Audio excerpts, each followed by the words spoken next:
won't give in. Stay strong, Bahamas. We love you. Misha Woods, you won't give up. You won't give in. You're going to stay strong. Rise again, Bahamas. Now remember, call center open. You can call, make your pledges. You can visit CBC in the Pine and give whatever you have. And with me right now is Pastor Paul Leacock of the First Baptist Church of Barbados. Good evening, Pastor, and thanks for coming. Good evening. It's indeed. I say a pleasure, but with reservation. Yes. Given the circumstances under which we the nature for the meeting, right? Yes, absolutely. But I come to the privilege to be able, on the behalf of the Christian community, I know I speak for all those who are within the Christian faith, that we certainly express, first of all, gratitude to God that we were accorded the opportunity now to be in a position to help. It could have been the completely other way around, and but we have been spared so that we can help. You know, it is very interesting, Carol, that when you look at the word Dorian, I find interest in names of these various hurricanes, that from a Greek origin it means gift. And normally wind and rain is a gift, but in the abundance that it was, that is sustained 185 miles an hour and 12-foot swells, that's a gift that is untenable, that you can't contain. But the Bible tells you story after story of destruction, devastation, and rising again. Absolutely. And rising better and rising stronger. Absolutely. So we have an opportunity as Barbadians who've been given the privilege to be spared and to be in disposition to now give, to be able to help persons with who are suffering the devastating loss of life, the personal trauma that they must be experiencing, the general distress across the country. We could only imagine what is happening in Bahamas. You look at the various small videos that you receive on social media, and it's many of them are very heartbreaking. And therefore we can only but appeal to all of our brothers and sisters to make sure that we give. And you know, sometimes you feel like you shouldn't give because you don't have a lot to give, but you always have something to give, and you could always share. I'm from a large family, and when you're one of 11, you got to share everything. So you can always give, and we must give whatever we can.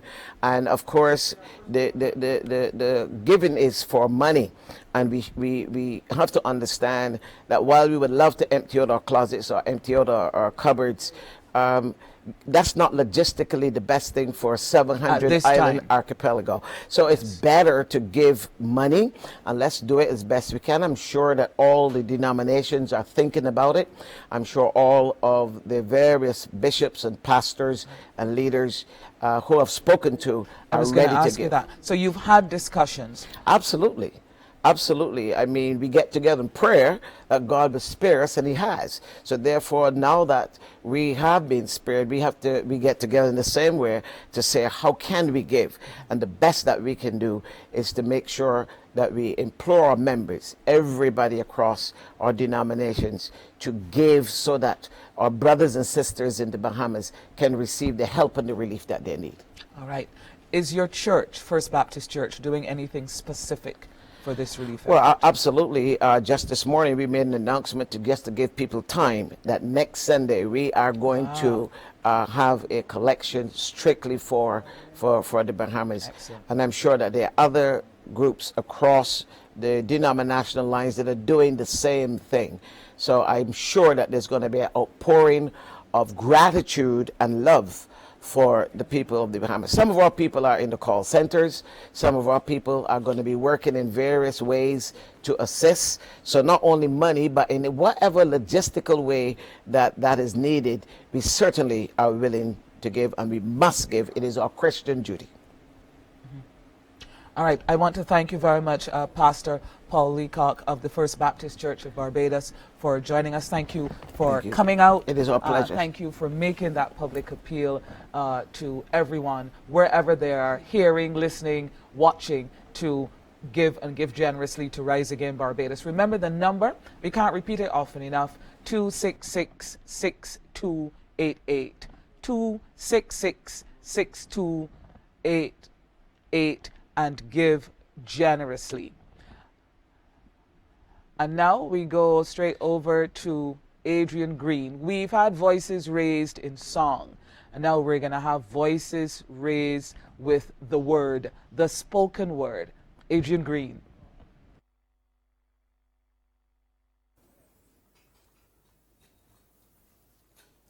In the wake of destruction, you have what it takes to stage a resurrection that can jump them.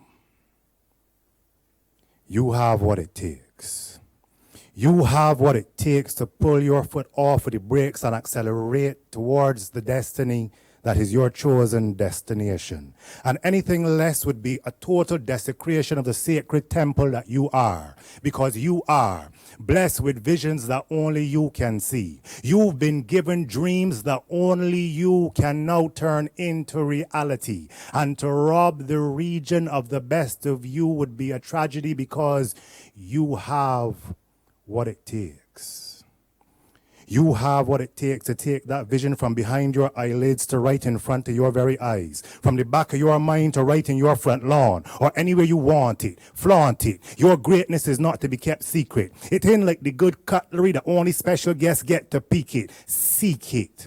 And when you find it, shine it like a star to guide others like you to their rightful place in the sky. How high you want to travel?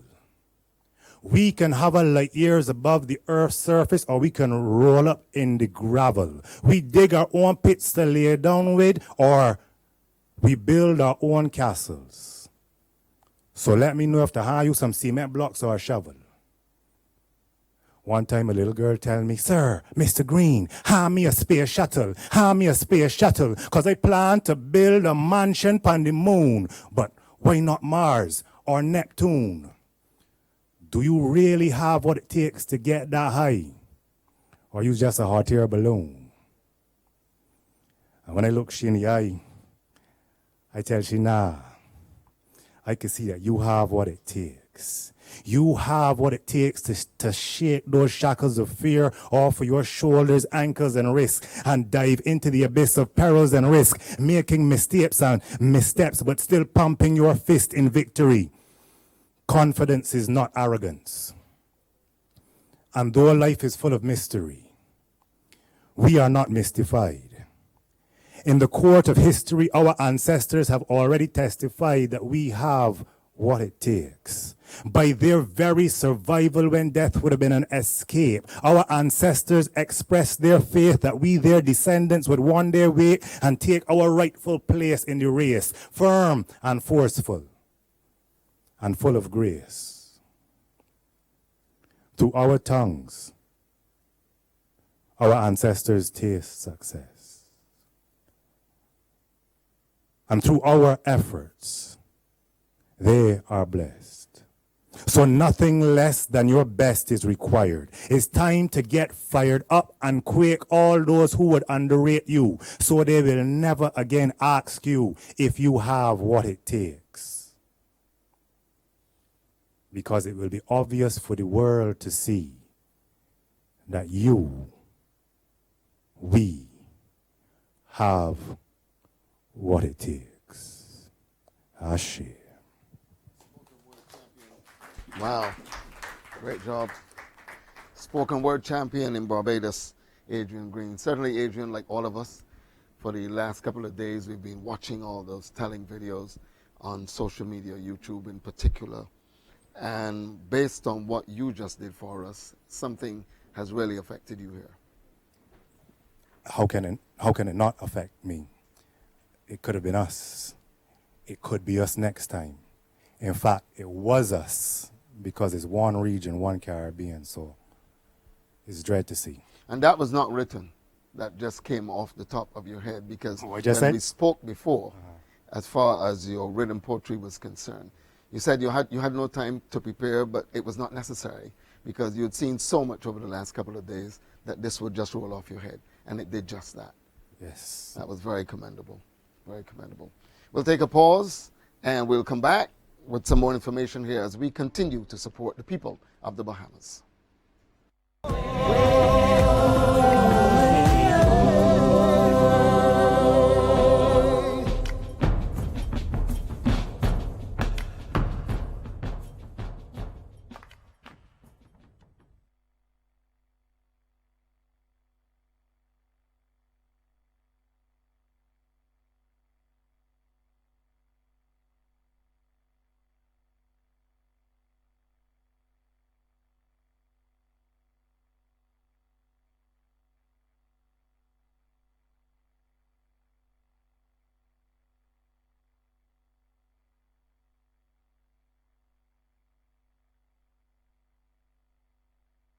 Barbados, this is the one and only Bimini gal, Tara Lynn, always repping the Bahamas, coming to you today to share that the islands of Abaco and Grand Bahama have been completely devastated by Hurricane Dorian.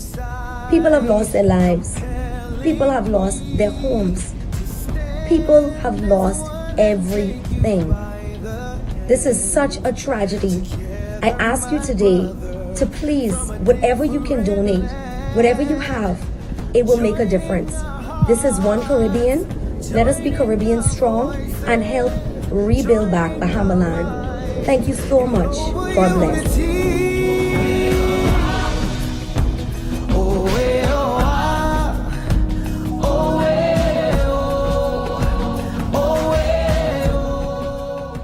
Hello everyone, my name is Julian Believe Thompson. I'm a singer and songwriter from the Bahamas. And over the last week, our country was hit with the worst hurricane ever. With that said, I'd like to encourage all my brothers and sisters, all my friends, family, and supporters, people in Barbados right now. Please do whatever you can, extend whatever you can. No donation is too big or too small to help us to pull through this. And as we pull through this, I want us to pull through this together. So from your Caribbean brother, your Caribbean island, to another one, please do what you can to support.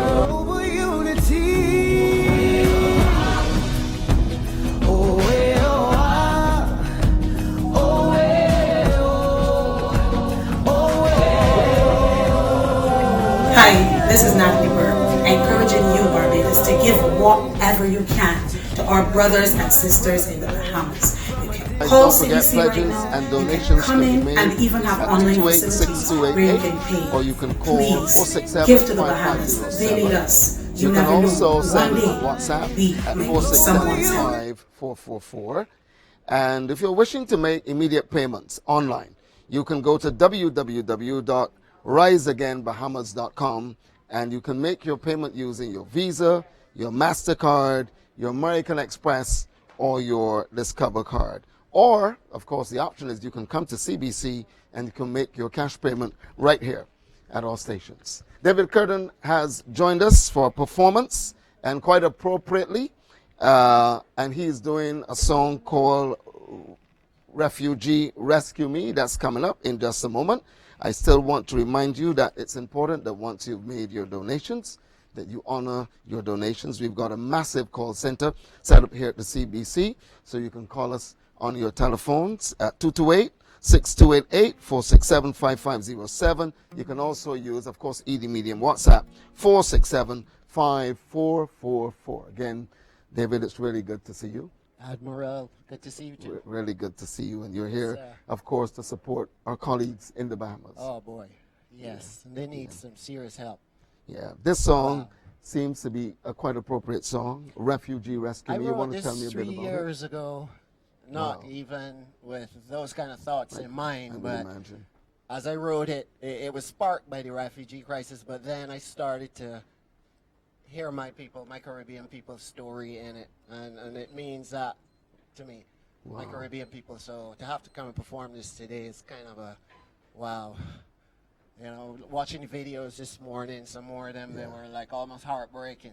Yeah. Well, it's all yours, David. It's all yours. Take it away. Ladies Thank and you so gentlemen, David much. Curtin.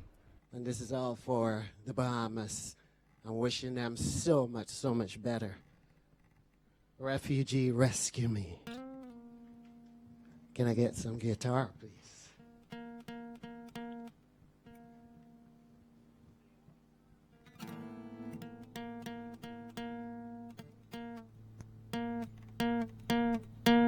Yeah, we ready?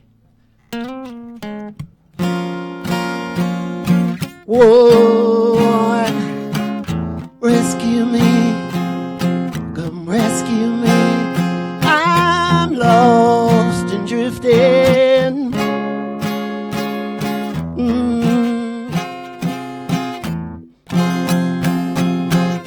In my country, in my towns, in my cities and neighborhoods, down in the villages, on the street, bring back happy faces where they used to be. Oh Lord, hard times all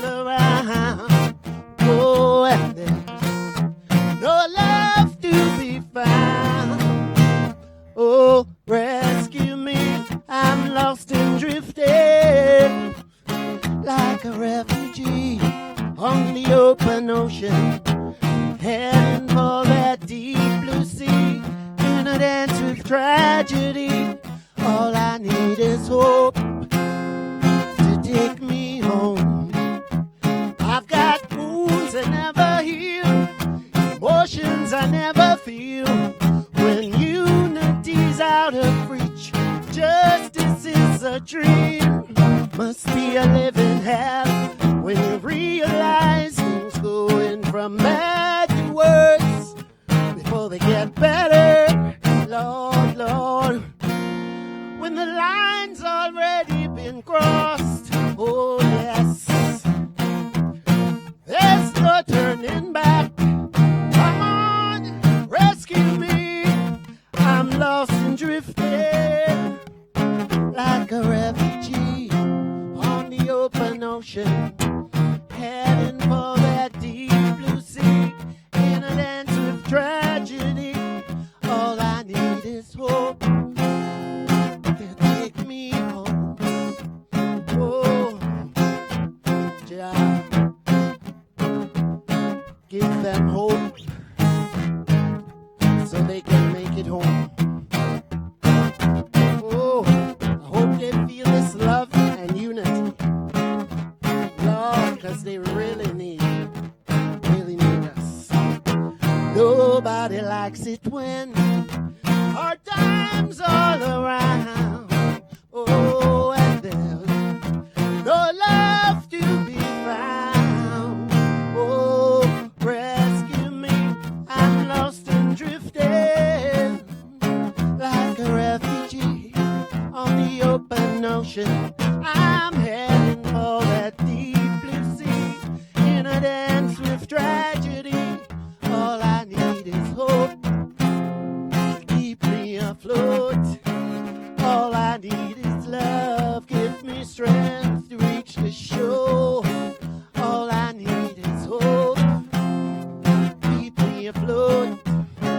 All I need is love, give me strength to reach the shore. Rescue me, I'm lost and drifting. Ooh yeah, rescue me, Lord, rescue me. Somebody send help, somebody send help. Come rescue me, ooh yeah, rescue me, Lord. I'm lost and drifting. Somebody send help. Ooh, send help. Rescue me. Whoa, whoa. I'm lost and drifting. Somebody send help. Somebody send help. Oh, rescue me, Lord.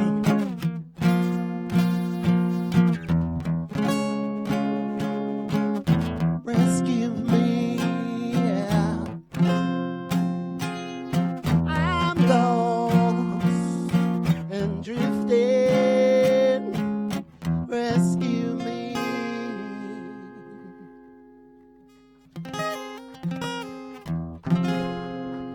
Thank you. Thank you very much, David Curtin. And if you've been watching, even if just for 45 minutes, you can see that performances this evening have come from the who's who of the local entertainment fraternity. And we've got so many more to come throughout the course of this evening as we not only entertain you, but more importantly, we encourage you to give as part of your commitment to seeing the Bahamas rise again. That's the name of this evening's Mediathon, Rise Again Barbados. I have with me now Mrs. Jackie Marshall Clark, who's the Manager of Communications with the Barbados Light and Power Company, and with her is Christopher Hoyt, a linesman with the Power Company. Good evening and welcome. And good evening to you too, Carol. Thank you. Thank you for this opportunity. We're happy to be here to stand in solidarity with all Great. Barbadians. Now, I see you with the piece of black material folded, so that is going to be the big reveal. But I think I want to start off with Christopher, because Jackie tells me, Christopher, that you were actually posted in the Bahamas as part of a recent mission. That would have been in 2016. I would Right. have visited. And what were you doing there at that time? We were rebuilding after it was Hurricane Matthew. Yes. And now you are, I suppose some would say, fortunate enough to be at home since the passage of Hurricane Dorian. But when you heard, and since the actual photos and videos of the devastation have been revealed and, made public to the world, when you saw some of those things, what was going through your mind? It was quite saddening. I reached out to a couple of colleagues and friends over in the Bahamas to see if they were safe. Got a good word, but the devastation was overwhelming. It was a bit hard to see what was going on. Because you were seeing photos of areas that you knew. That is correct. When they were, they up were and good. running perfectly. Yeah. Yeah. So, Jackie. And Christopher is actually part of a possible crew that will be headed to the Bahamas very shortly. We will once again send a 5-man crew. And when they go, they'll take their tools, they'll take their equipment, spare parts, and anything that they can to help with the rebuild and the restoration in the Bahamas. And so, Chris, and to all the others, I want to wish them safe work again. Yes, we do. We definitely want to wish you safe passage. Now for the big reveal. So you want the reveal. Happy to do that. Today, I'm presenting on behalf of the Barbados Light and Power Company and Emera Caribbean Inc. And today, we want to give, it's upside down, let's make sure we get it. Oh, yes. We want to make donate. sure the zeros are in the right place. $20,000 to the people of Bahamas. Excellent. And Carol, this is only but one aspect of the giving that we will do. First of all, we will start a GoFundMe account all across the Emera Group, that's right, so that all employees would have the opportunity to make a contribution. In addition to that, we've launched a hurricane center at TECO, that's Tampa Electric Company in Tampa Bay, Florida, and that will be the collection and the shipment point for all the necessities being sent to Bahamas. So we will be sending water, canned food, beds, tarpaulins, and things like that. And once again, Barbados Light and Power and Emera will donate there. Right. Now, a critical part of these exercises is ensuring that your staff members on the front line receive the support that they need to be able to get up every day and go out and give up their best. Oh, yes. How do you coordinate that at Light and Power? And of course, we're always hoping and we're always praying that they will be well, safe return. of course, so that they can then do the duty that is asked of us publicly. And so even in our preparations, we always make sure that these guys have all their hurricane necessities in place, even the tarpaulins and all that. We've made provision for that this year so that they can look after their families at home first before then they come to look after the general public. And I'm sure it's no different in Grand Bahama, where we actually have another company, the Grand Bahama Power Company. And it was so heartwarming to see a few days ago when they all gathered to prayer.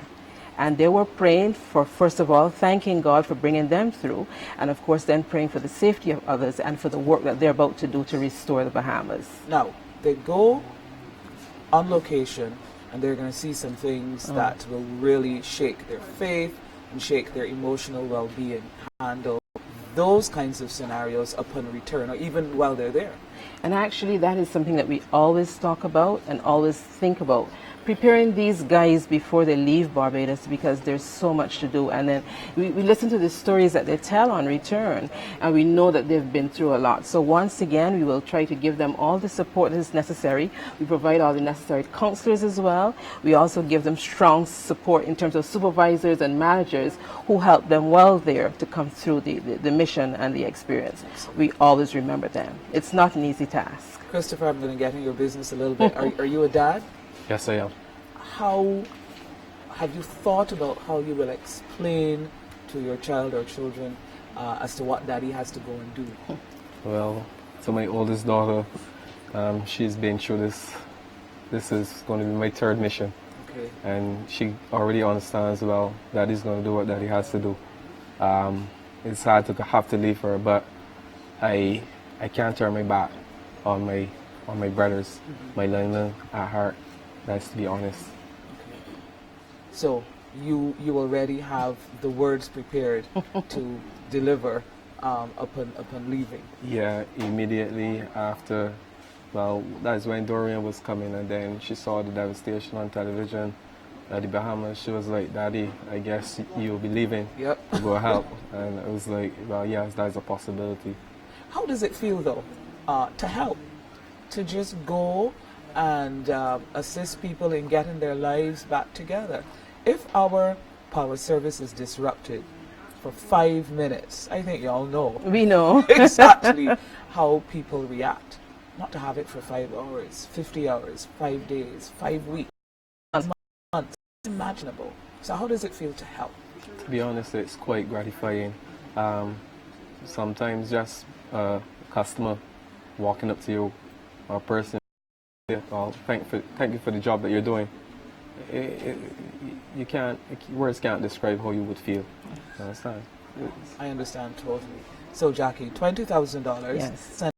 sending a team to some of the affected areas, almost like a Canned foods to help them. So yes, that's in place, and that's where we're sending our money as well. Now, we are still very much within the hurricane season. So is there a light and power plan for this time of year that is specific to extreme weather situations? I would imagine that you have a plan for the hurricane season. That's a general plan. But then do you have another plan that looks at, extreme cases and what assistance and what operations you would have to be pressing into action? And Carol, as you would expect, yes, we have a plan. We have many plans because every year we update and go again. We update based on experience. And last year, the experience of Maria alone was mind-changing. And so we adjusted the plan there again. But yes, we have a plan in case of devastation.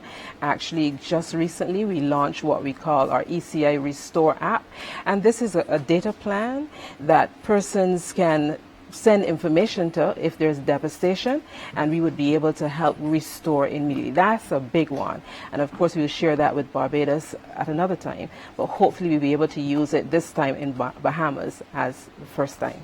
All right, so $20,000. We don't even need to begin to guess what that $20,000 will go towards. It will just go into this very huge pot, speaking figuratively, that will begin the rehabilitation and restoration exercise in the Bahamas. So I want to thank you again very, very much for coming. Chris, any idea shipping out? Not sure as yet. So let me ask you this. When you go there, let's be... Well, to be quite honest, say a prayer and hope that everybody over honest. And the manager of communications, Jackie Marshall Clark, having a chat with us. Christopher will most likely be heading off to the Bahamas quite soon to help with light-powered assistance to that, presenting a check for $20,000. Now, if you're going to be writing a check, this is as good a time as any to let you know, you write it to Sedima Bahamas/Barbados Relief Fund. So you write all checks to Sedima Bahamas/Barbados Relief Fund. And I also have to let you know that if you want, that you can stay from the comfort of your home and also make contributions. As long as you have internet banking, you can go onto your platform and do your transaction there, make your donation there to the First Caribbean International Barbados account. So now I am going to, in just a bit, hand you over to a former co-anchor of mine. Today, she's saying quite clearly that Bajan girls rock. So, without further ado, ladies and gentlemen, bell holder. Thank you so very much, Carol. Driving in this afternoon, and I saw all of the different flags that represent all of the other media houses who are a part of this, and it totally gave my heart so much joy to know that when it counts, we do come together as a nation, as a people, as a Caribbean. And one of the most important things about being a part of this Mediathon and about opening your wallet and opening your heart and giving is knowing that the next system, the impact very well could be right here in Barbados, in one of the other Caribbean nations that is a bit closer to Barbados. And I think that is what we need to take away from this, that next time it very well may be you and me who have been rendered homeless by a natural disaster. Again, I'm Bell Holder. Thank you so much for joining us here on CBC TV 8. And I have the opportunity to say hello and welcome to Andrea Grosvenor. She is the Planning and Business Development Manager with Sedima, the the Caribbean Disaster Emergency Relief. What an important job you have. And it's one of those jobs where you train for it and you hope that you never have to use the skills that are required. When we have an impact like this, and it's really a we, it's not them, it's we. When we have an impact like this, what is your first mode of reaction? SEDEMA has a critical role in the response operations in the region, simply because we have a comprehensive disaster management approach. That means that we look at all aspects, all hazards, we look at involving all people, but we don't only just respond, we are preparedness. We're looking at the recovery, the entire cycle of disaster management. So we monitor the storms. We also make contact with the countries who are under threat. We also liaise with our partners. We have what we call a regional response mechanism, where we bring the collective Caribbean capacity together so that we can support a member state who has been impacted. Yeah. And that comprises just not only the health sector and the education sector or the various response actors like the military or the police or the fire, but it also includes the private sector, it also includes our medical fraternity, and it also includes those persons who are in the international community, such as the United Nations, who provide backstop support and also helps to provide some sort of the surge support as we seek to support our countries that are impacted. Yeah, there are representatives from SEDEMA who are on the ground in the Bahamas. Mm-hmm. What are your colleagues saying? I would think that you are communicating with them daily. What are some of the things that you are hearing? Of course, we had a meeting only today, 2:30 p.m. We had a meeting amongst the partners to look at what's happening on the ground. We have the Tales of Destruction. Our executive director, Mr. Ronald Jackson, was on earlier, and the Tales of Destruction are certainly there. There are also pockets of hope. There's also a lot of support of Bahamians with one another. And also we know that there are not just Bahamians in the Bahamas. That's right. There are also other Caribbean countries who have representatives, who have people who have been affected also in the Bahamas. So when we support Bahamas, we are also supporting some Barbadians, and we're also supporting other nationalities in the Bahamas. But they talk about the death, they talk about the destruction, they talk about the difficulties of logistics, they talk about the coordination also that's going on to assist the people of the Bahamas. Mm-hmm. And this is not something that SEDEMA is just doing. Many would recall the 2017 to 2017 events where we had Hurricanes Irma and Maria. Forever etched in our minds. Yes, and we had many countries that were impacted. And as much as SEDEMA is doing the response now, we also have what we call the legacy projects, SEDEMA legacy projects. And these are projects that we do that we call early recovery projects. This is during the response time, we look at niche areas where we can support the impacted states. So in 2017, after the impacts of Irma and Maria, we supported Dominica, we supported Barbuda, Virgin Islands, and the Turks and Caicos Islands. And we have videos, we have a 10-minute video of that support that we give. So we supported the Kalinago territory. You know, these are indigenous people of Dominica. That's right. And we supported them in the rebuilding efforts, re-roofing of many homes. We also were able to support Barbuda, and this was with a cash grant or cash transfer system. Many people who have been impacted, yes, we might send them supplies, but they want the dignity of being able to go into the supermarket and select the items that they want for their families as well. So the cash transfer system allows them to have that dignity that they can go and select where there are supplies available, the particular items for their family. And in the Virgin Islands, we were able to repair an autism center, wow, you know, so that those persons can be able to have access to the type of care. And we were also able to also repair the Long Trench Community Center, which is now a model shelter. And in Turks and Caicos Islands, we were able to assist in the information technology education sector. I say all that to say that these are diverse projects, and there was not a one-size-fits-all. Right. So it was a result of the consultation with the countries, looking at the needs, and then being able to give support in those niche areas. Right. I'm glad you mentioned the funding. One of the things that was mentioned by Prime Minister Motley here in Barbados is that due to logistical reasons, it wasn't like Dominica where we were sending boxes of supplies and members of the Barbados Defense Force would go down and be on the ground. And that it is more fitting at this time to send money, relief in the form of money. And I have to tell you that disaster management and disaster recovery is expensive. And so we're asking you to give. No amount is too small. The fund is open at all branches of First Caribbean International Bank, and donations can be made to Sedima Bahamas or the Barbados Relief Fund. The account number is 100-118-6684. I wanted you to help people understand that disaster relief is expensive, and certainly these are not funds that's going to make anybody wealthy. This is literally giving people the basics that they need for day-to-day life.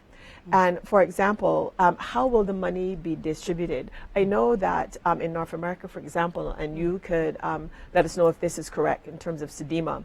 In North America, for example, often when they ask you to donate money, it's because the relief organizations have more spending power than John Q. Public. So what might be $1 to me becomes $3 for a relief organization. Is that true for Sedima in terms of how they're able to afford what is needed? The Sedima has a number of partners that work with us, and the reality is that because of the headquarters agreement that we have, for instance, anything that we put in, we are able to mobilize in a country is free of all duties and taxes and those type of things. So you do have more spending power. We also want to say that in terms of our fiduciary management, that obviously we have those arrangements. You know, we are supported by donors like the European Union and Canada, who have very strict, processes, etc. But also I want to point to you as well too that the video that we did for the support we gave in 2017, if you see it online, every single donor, whether it was a corporation or an individual, is listed at the end of the video. And we have some of the support came from people like the Will and Jada Smith Foundation was one of the donors for that support, and we also have Netflix and a lot of well-known and as well as individuals that we don't really know anything about who would have supported, so they are also acknowledged. So the money can go further, but you know that it is audited, but also people are acknowledged, and we are open and transparent with that. Thank you so much, Andrea. Keep up the good work. And Andrea Governor, she's a Planning and Business Development Manager with Sedima. They're members of Sedima who are already on the ground in the Bahamas, and every penny, every dollar that you can give will absolutely make such a huge difference in someone's life. In many cases, unfortunately, it can mean the difference between life and death. Stay with us here as we continue to try and rise again with the Bahamas Mediathon. Stay with us right here on CBC TV 8. We'll be right back after this break.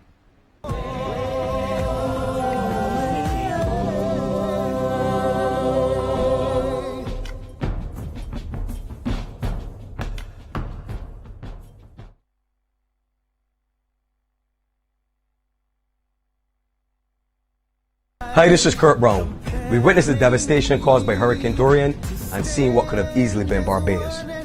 Massive destruction, devastation, loss of life. Barbados, we need to come together for our brothers and sisters and help the Bahamas to rise again. Our brothers and sisters, our Bahamian brothers and sisters, they need to give generously and give from the heart. We're going to do it for the Bahamas.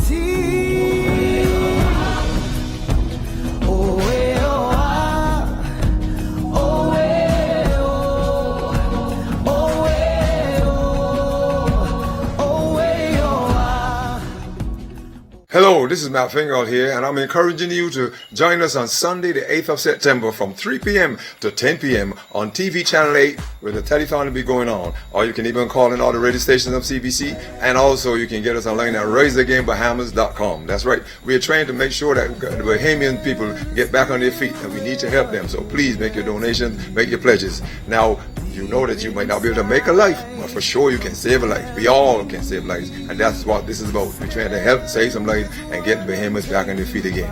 It's a moral duty to society, people. It's a moral duty to mankind. So help us, please, from 3 p.m. to 10 p.m. on Sunday, the 8th of September. Radio telethon, television telethon, all we call TV Channel 8, CBC stations, or get us online at riseagainbahamas.com. Thank you so much.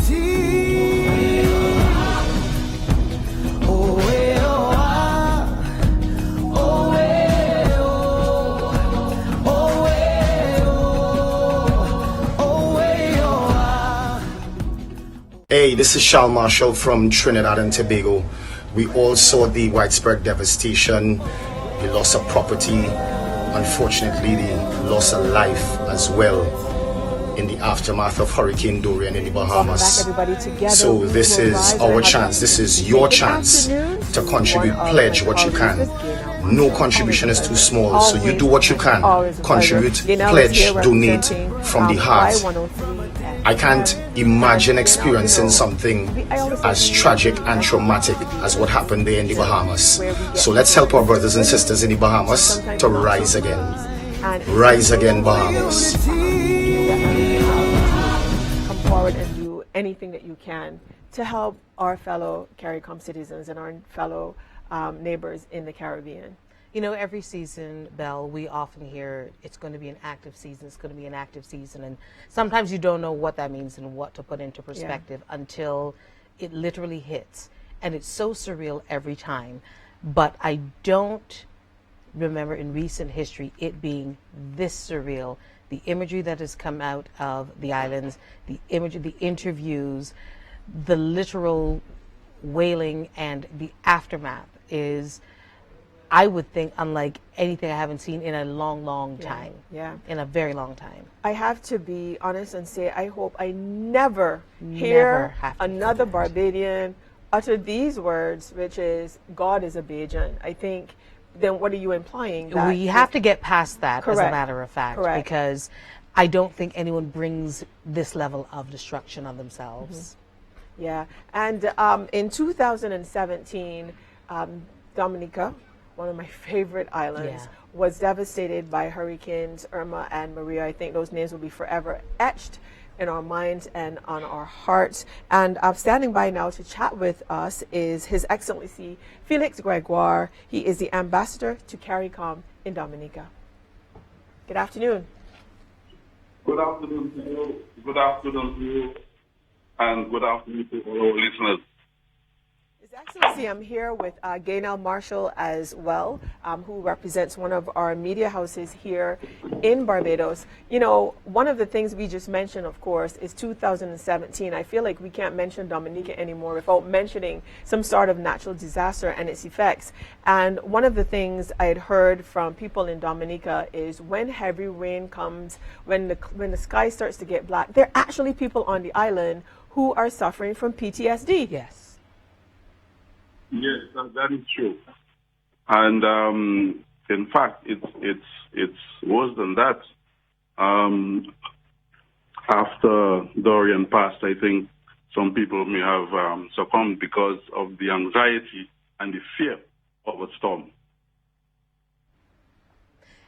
Funny enough, I was having a discussion the other day with one of my colleagues who would have lived through Ivan, and I asked him if he still gets flashbacks. He says every time the winds in particular pick up, he still gets flashbacks. And Ivan was now almost a clear decade ago, if not more. And these things don't leave you. How do you build your people up when everything around them always appears to be crumbling down? Well, the first thing you have to do, or one of the first things you have to do, is to give them hope.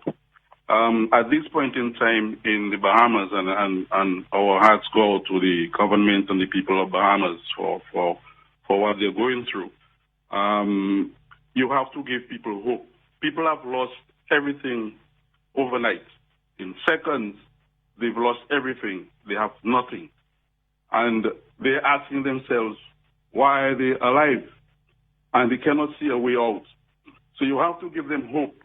And what we are doing this afternoon, the the Mediathon, is to raise some funding for them. Now, that is critical because right now, food, shelter, these are very, very critical at this point in time. Very critical. In fact, this period is the most vital period after the hurricane. And how you manage it now is going to determine what happens later on. And we have to move quickly. Time is of essence. So getting those items to Bahamas, that's very critical. Giving the people hope, because some people may get the items and still don't have what it takes to carry on with their daily life. So you have to give them hope. And I want to bring something in here that I think is very critical. The security aspect is vital. Vital. There are a number of people, I don't know how to describe them, but they take advantage of a situation like that and they are destroying things. They are destroying things. It's not looting. You can even excuse looting. But when people go and destroy things, they go into a supermarket, they take what they want, and they destroy the rest. That happened in Dominica. It makes it very, very difficult for you to recover because the items you have, the supplies you have, you could use those supplies, but then people destroy those things out of malice. There are people like that, and that's where security is very important, and we need to assist the Bahamas with very tight security at this point in time because people are afraid. People are afraid, and you need, as I said before, to give them hope, to get them out of the trauma.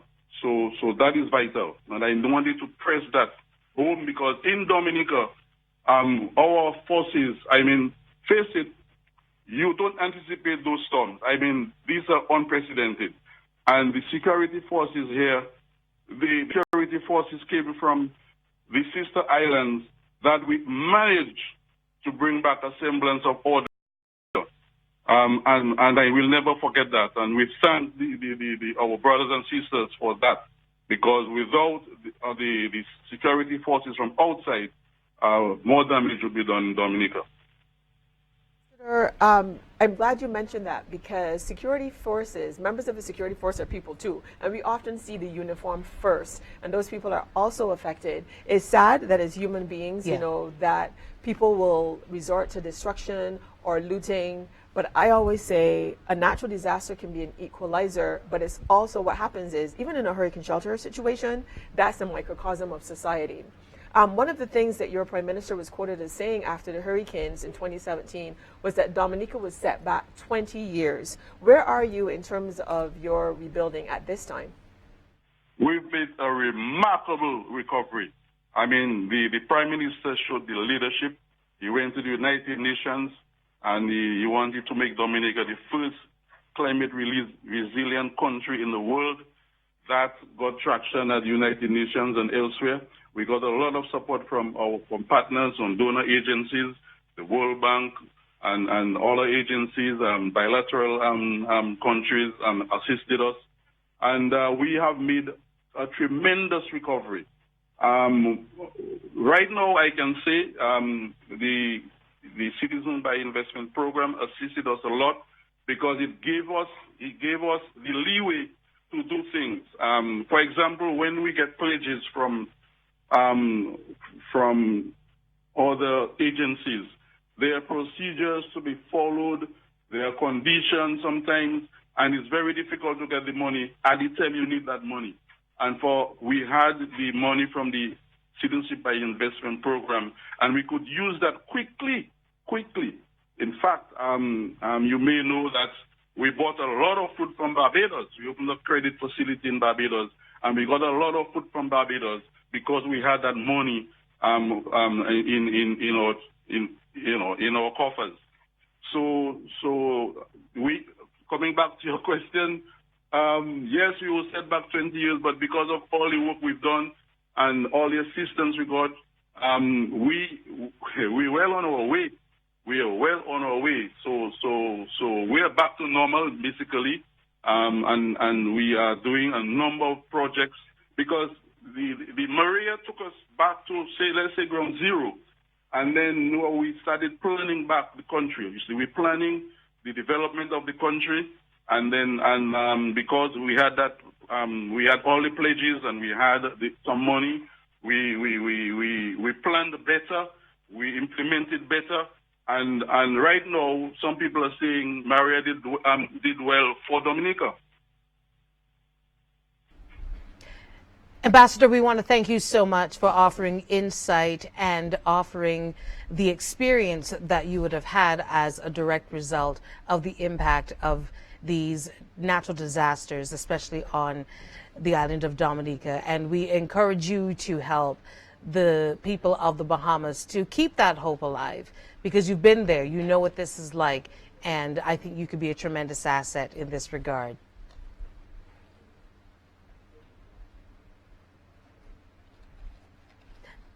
So up next, we've got another guest performer. His name is Damian Smith. And Damian has got a number called You'll Never Walk Alone, aptly titled for a time like this. Damian.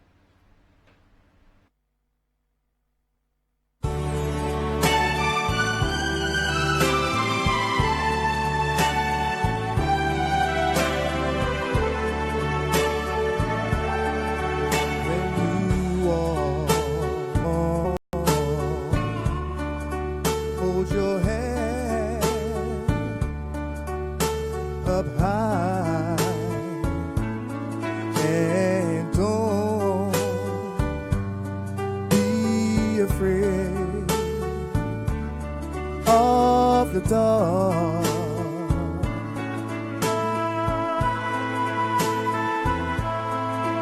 At the end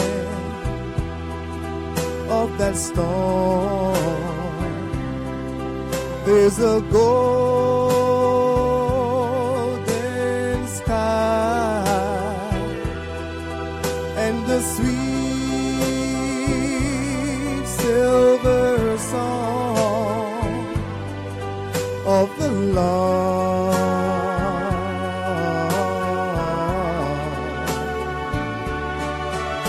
Walk on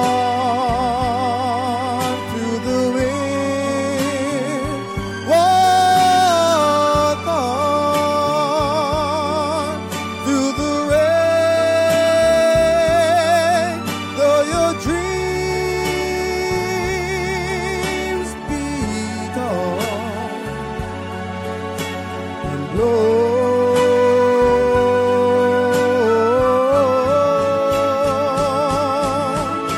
Walk on,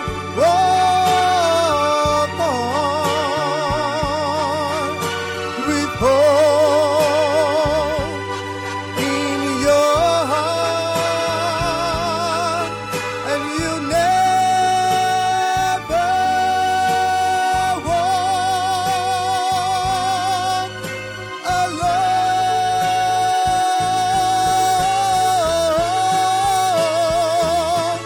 You never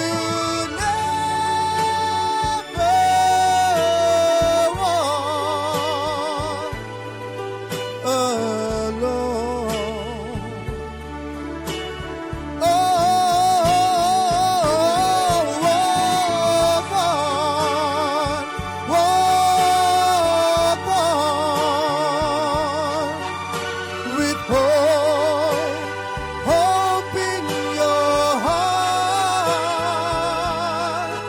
and you never, no, you never, never, never, no, you never walk alone.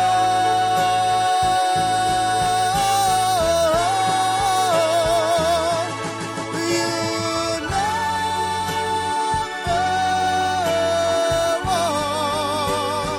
walk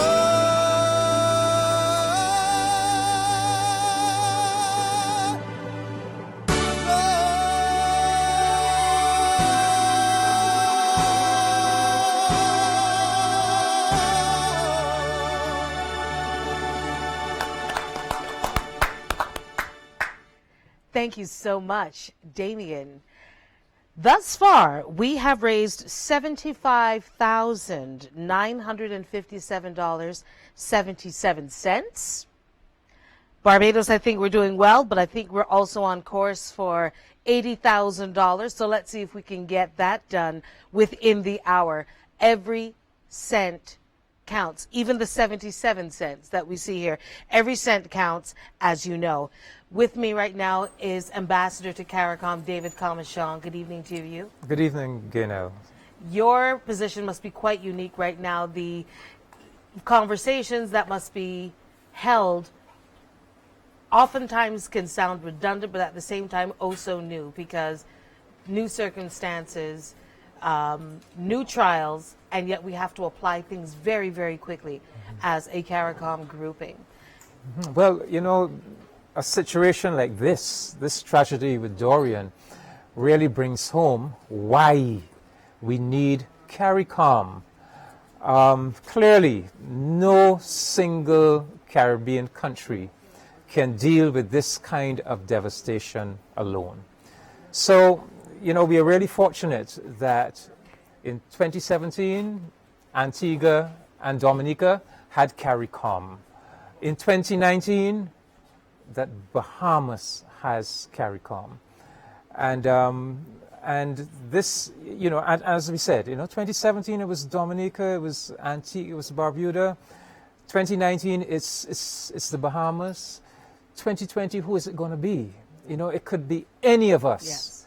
And we must recognize that we are much better together.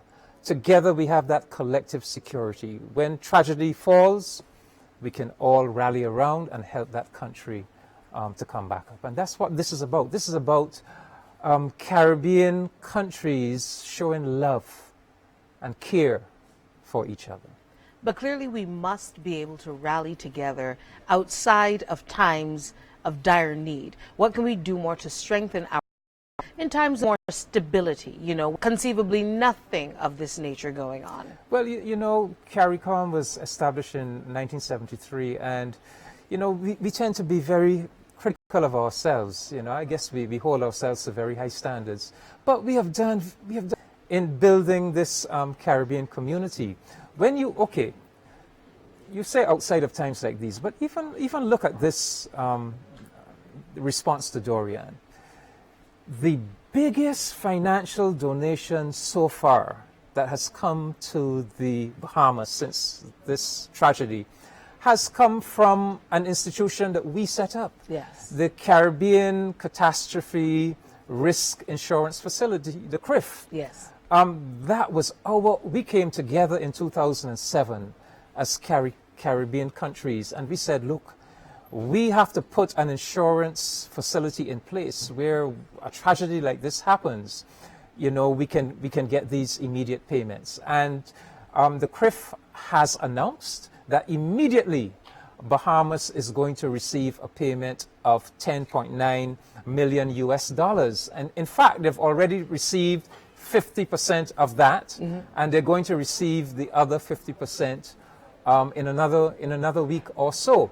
Now, we know that that's not enough, but the point is that insurance payment is testimony to the effectiveness of CARICOM coming together. Who is in the Bahamas right now dealing with this disaster? CDEMA. Yes. The Caribbean Disaster Emergency Management Association. And with them is CARPA, the Caribbean Public Health Agency. And you know who's going to give a lot of funding? The Caribbean Development Bank. Correct. And you know who's going to provide a lot of the psychosocial counseling? The University of the West Indies. And we can go on and on. These are all CARICOM institutions. We actually have 25 either CARICOM institutions or associate institutions doing tremendous work on behalf of our people. Unfortunately, maybe they don't blow their trumpet loudly enough. Well, I was about to say, perhaps you've done maybe the best job of PR right in this moment, Yes. because people oftentimes don't make the connection Correct. between these individual entities, that it is in fact a CARICOM initiative. That's It all correct. comes under the CARICOM. That's correct. And, you know, but I really, as CARICOM, you know, I'm Barbados' ambassador to CARICOM. I really want to implore all of our Caribbean citizens, our Barbadian, Vincentian, St. Lucian, Guyanese, you name it. Every Caribbean citizen who's hearing our voices this evening, or seeing our images, Let us embrace our Bahamian brothers and sisters with an active and dynamic love and care.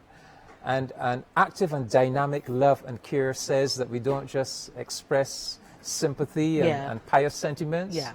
We have to help. And, you know, we know that things are hard right across the Caribbean. You know, Barbados is in an IMF program. Things are hard for many people. But as hard as things might be for any of us this evening, we are 100 times better incomparable than those folk in Abaco and Grand Bahama. Absolutely. So whatever we have, whatever little we have, we can find it possible to share some of what we have. We have all seen those images. They're really heart-rending images. Yeah. As human beings, we must feel the need to respond, and as members of a Caribbean family, those are our brothers and sisters. That's our kith and kin. And believe it, Barbados, the person that you help rise again today will rise for you tomorrow. So we have $75,957.77 pledged. It's important that you honor those pledges, and it's also important that you continue to give what you can from the heart. Absolutely. So on a final note, what would be your personal appeal to anyone listening? Well, let us recognize that we have, as Prime Minister Motley said, we have entered a new phase in our history. Climate change is real. Very real. Global warming is real. These weather systems are becoming more and more devastating. Way beyond the talking points now. Yes, it's so happening. you know, this is if we wanted a wake-up call, this is one. So we now know this is the new reality we're going to have to deal with. It means all of us are on the firing line. So brothers and sisters, today it's the Bahamas, tomorrow it's another one of us. Let us build this notion of seamless unity. Bob Marley spoke about collective security for surety. Yes. Collective security for surety. Let us demonstrate that we have turned a corner. We are now practicing this ethic of unity, coming together. Tragedy befalls any one of us. We are not leaving you by yourself to struggle. No, your problem is our problem. And let us demonstrate this with the Bahamas, and so that we set a precedent going forward, because we know that precedent of unity and helping each other is going to become more and more important as we grapple with these negative consequences of global warming. Very well put. Thank you so much, Ambassador to CARICOM. This is David Kamashong, and this is Rise Again Bahamas, the Mediathon across all of our media houses in Barbados. Wherever you can see us, anywhere in the world, there's also an opportunity for you to give. The fund is open at all branches of First Caribbean International Bank, and the donations can be made to Sedima Bahamas /Barbados Relief Fund, and the account number 100-118-6684. But if you're following anyone on social media, first of all, share the image so others can see, and then follow the example and honor your pledges.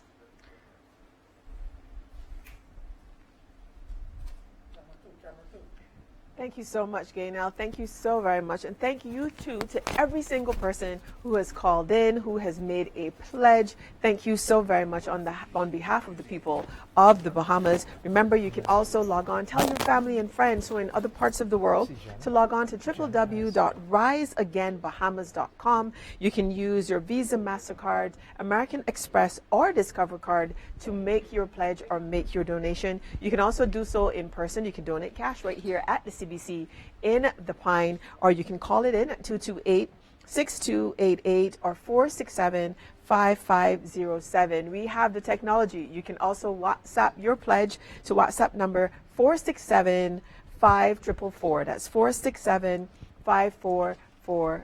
for. As Gaynell said, we are close to $80,000 now. We want to get there within the hour as well. I have the opportunity now to say good afternoon to a 16-year-old young man of the Muslim community here in Barbados. His name is Khalil Koftiwala.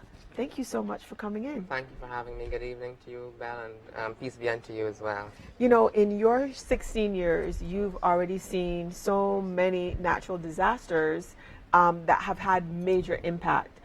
What is your perspective on what's happening in terms of climate change and the effects of what Mother Nature is doing?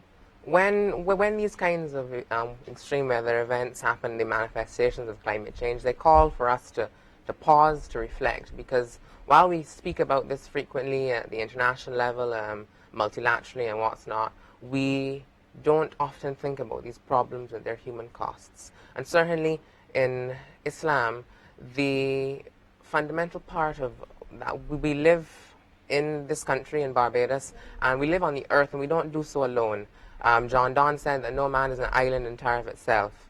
And with that understanding, we have a responsibility to other human beings, we have a responsibility to the other inhabitants of the earth, the animals, the plants, the other living things, and to the planet itself. And therefore, it is high time that we begin certainly to take stock, because it is not only our human responsibility, but our religious responsibility, because the planet that we occupy and that we inhabit, certainly we believe is God-given, and that we cannot show our appreciation and gratitude to the Lord Almighty if we are destroying His planet. And therefore, as I said, action is absolutely essential. Whenever these things happen, we say it time and again, but this time, this one should give us pause to do so. You mentioned religion, and I would think at a time like this, and I'm going to be honest and hope and pray to God that I never know firsthand what this level of devastation is like. I am sure that there are some people who will say faith is the only thing that perhaps may get them through, but there are other people who probably feel extremely daunted as well, and it may be very difficult for them to believe at this time. And now is the time, particularly, that many people find themselves falling out of faith during times of difficulty, but now when the going is tough, as they say, is the most essential time to reconnect and to connect with God, because the Lord Almighty never tests anyone with a burden greater than that which they can bear. And that should give you strength in itself, because as I said, in Islam we believe that no one is tested beyond their means. So if you are being tested, even as the Bahamian people are being tested so unimaginably, it should give them pause to reflect that the Lord has tested them, and that they have the ability and the capability to respond and to rise again. And that should give them strength in this time of great trial. Yeah, I also hope that any little bit that people in other parts of the Caribbean and other parts of the world are doing can also show and give some element of strength as well as a collective. You're only 16. You speak well and wise beyond, to me, a 16-year-old. You know, the representative from Sedima who was here earlier, she mentioned that one of the things that they have done was to build a shelter for people with special needs, who are, of course, are most vulnerable. Sometimes that's overlooked. Yes. What's your perspective, though, for some of the children who now have no school? It's September, you know, right here in Barbados, everybody was running around, you're getting your books and your backpack and we're getting ready for school. They don't have that option come Monday morning. Not an option at all. They're looking at shelter just to survive. What do you say to other young have been affected so unimaginably to, as I said, reconnect, to find faith and to find strength? And then as well too for Barbadian young people, the children and the young people of the Bahamas, like me and like the other young people here, wanted to start school tomorrow, and now they can. And that is why everyone in Barbados, man, woman, and even children, should dig deep, should dig into their piggy banks, should dig into their savings accounts and donate to the people of the Bahamas, to the young people of the Bahamas. Even if you're a child and you have your piggy bank, $10 in it, give $5 of those dollars, because there's a child over in the Bahamas who needs it. And so, Khalil, is there anything else that you wanted to share? And I'm sure when you got ready and you were on your way here to the CBC, you did so specifically for a reason. Like, did you feel compelled Yes, most certainly.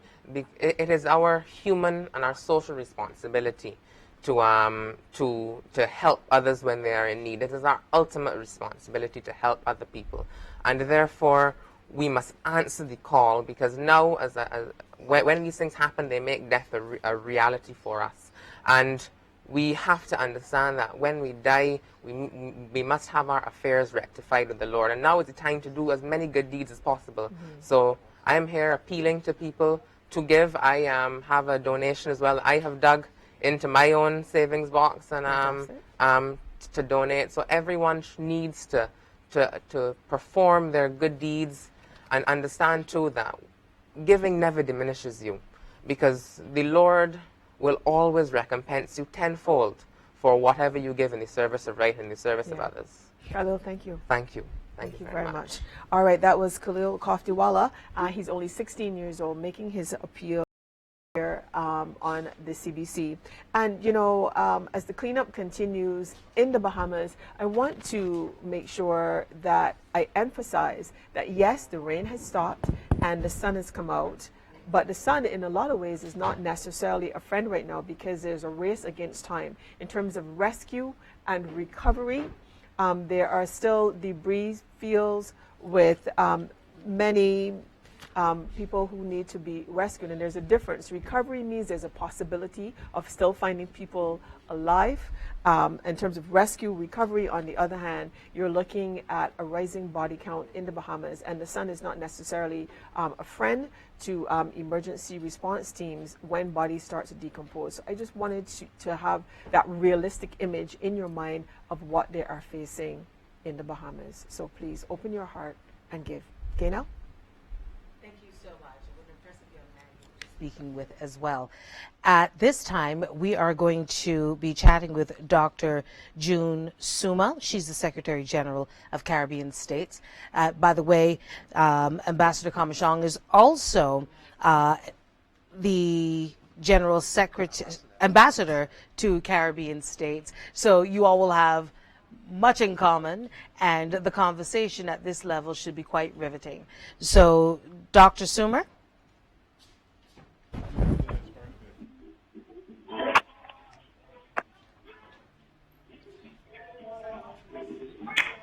Is Dr. Sumer on the line?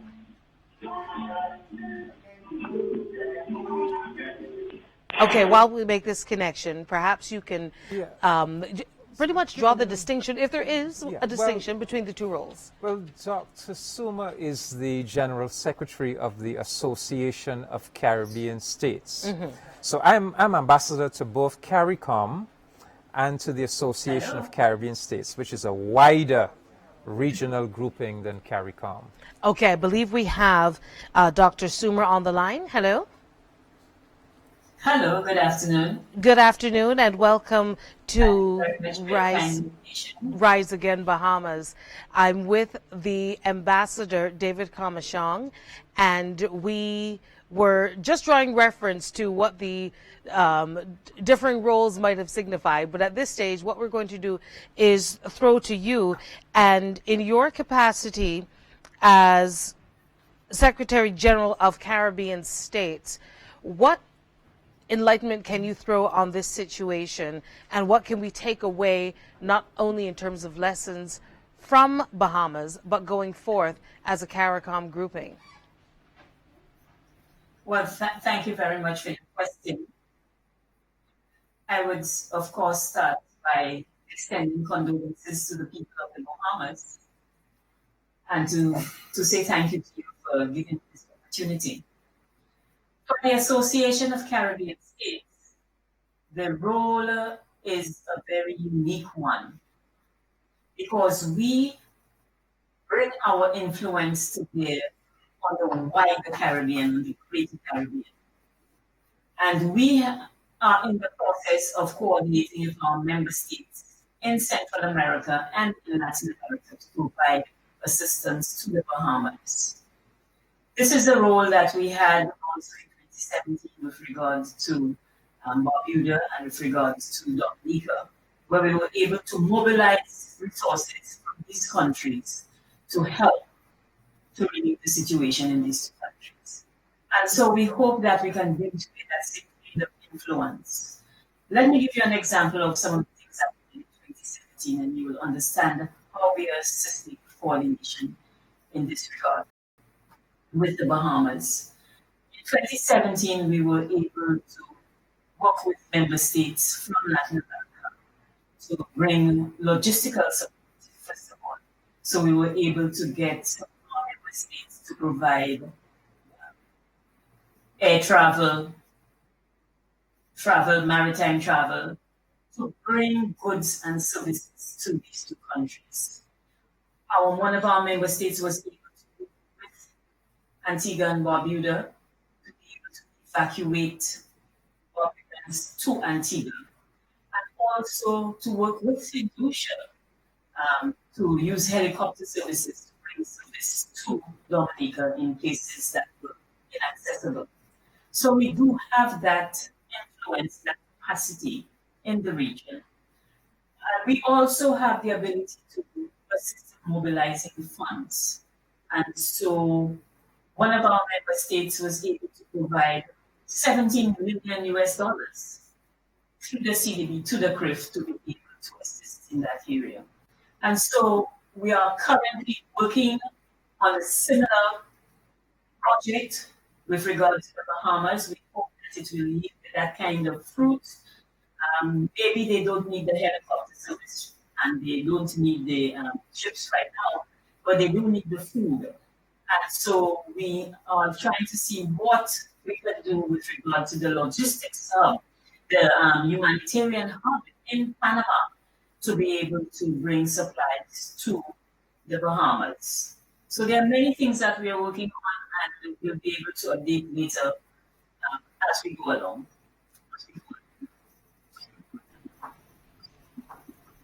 Yes, Dr. Suma. I just want to reassure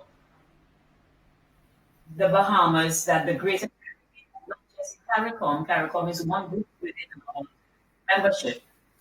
But we want to reassure the Bahamas that the Greater Caribbean is also looking out for the Bahamas.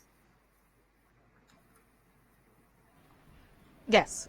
No, I was just going to say, Dr. Suma, that I think you are giving us some reassurance. You know, when a disaster like this happens in our region, we hear about the CARICOM response, and we hear about SEDIMA and other CARICOM institutions. But you are giving us the reassurance that in addition to CARICOM, that through the Association of Caribbean States, which was a brainchild of CARICOM, was established back in 1994, through the Association of Caribbean States, we also have recourse to larger Central American countries like Mexico, Panama, Costa Rica, Venezuela, Colombia. And I would like, if you could speak a little bit more about the Regional Logistics Center for Humanitarian Assistance in Panama, and to what extent that center is likely to play a very important role in the response to Dorian in the Bahamas. Also, maybe you can touch a little bit upon the CRIF and the potential for the CRIF being even more powerful if those larger Central American countries come on board. Thank you very much, Ambassador. With regard to the humanitarian hub, the Regional Logistics Center for Humanitarian Assistance in Panama, we have an MOU with them, and we are activating it. This is the first time we are going to activate it because it's a recent MOU, and we signed in May of this year. So we are just going to activate it for the first time with regard to the Bahamas, where we are looking at a place, a central place, where a lot of the goods and services will go to the humanitarian hub and then to the Bahamas. It is like a collection center in Panama, and we get support from all of the countries that you have mentioned. Remember, we have 25 member states. CARICOM countries of 14 of these member states, but we have the bigger countries, as you mentioned, as well as those countries in Central America. And perhaps one of the reasons you hear more about what is happening from SEDIMA and from CARICOM is because these are the people who are the first responders, really and truly. The Association of Caribbean States does not see itself as a first responder. We want to see SEDIMA on the ground, and if we can provide support to SEDIMA, we will do that. But in the second phase, where people are starting to recover and rebuild, we want to be there to make sure that they rebuild better. And that is more the role of the ACS than immediate disaster relief, which is why countries like Mexico, like Colombia, like Panama, will come in after the initial humanitarian response to help with financing for rebuilding these countries. And so that is the point we already started to put in place these logistics to make sure that as soon as SEDIMA is finished with the first part, then we can, as the ACS, continue to mobilize our countries in Latin America and Central America, and as well as in Cuba and the Dominican Republic to give assistance. And they do give a lot of financial assistance as well as technical assistance to countries that need the support. June Sumer, Secretary General of Caribbean States. This is Rise Again Bahamas, and we're back with more of your pledges and your support after this.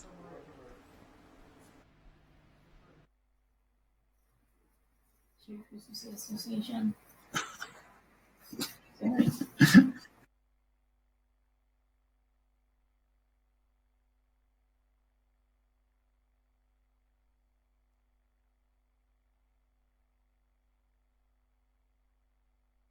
What's up? This is your boy Justy, and I want to encourage every single Barbadian to come on board and help Bahamas rise again. Donate whatever you could, rather big, rather small. It doesn't matter, just give generously, give it from your heart, and let's help Bahamas rise again. In a time of need, they need us, so let's help them as much as we can.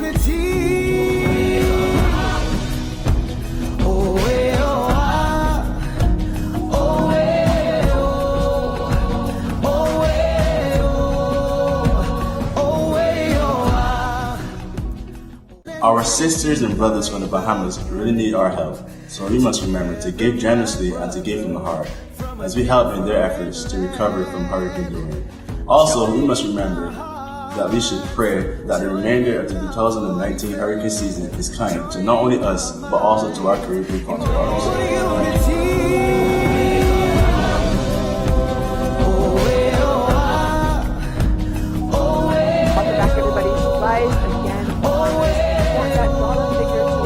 As well, let the Bahamas and the rest of the Caribbean know that we have come together as a collective to make a difference, because next hurricane season, it may be us, and it may not even be next hurricane season, because we really still have almost 3 months of hurricane season to go for 2019. We know, Gaynell, I would say that one of the times that we really see the Caribbean come together is during CariFesta. Yes. Yes, and CariFesta 13 was held right here in Barbados, and I had the opportunity to meet a beautiful young lady. She's from the Bahamas. Her name is Kiera Sherman. She's a singer. She did perform at CariFesta here in Barbados in 2017.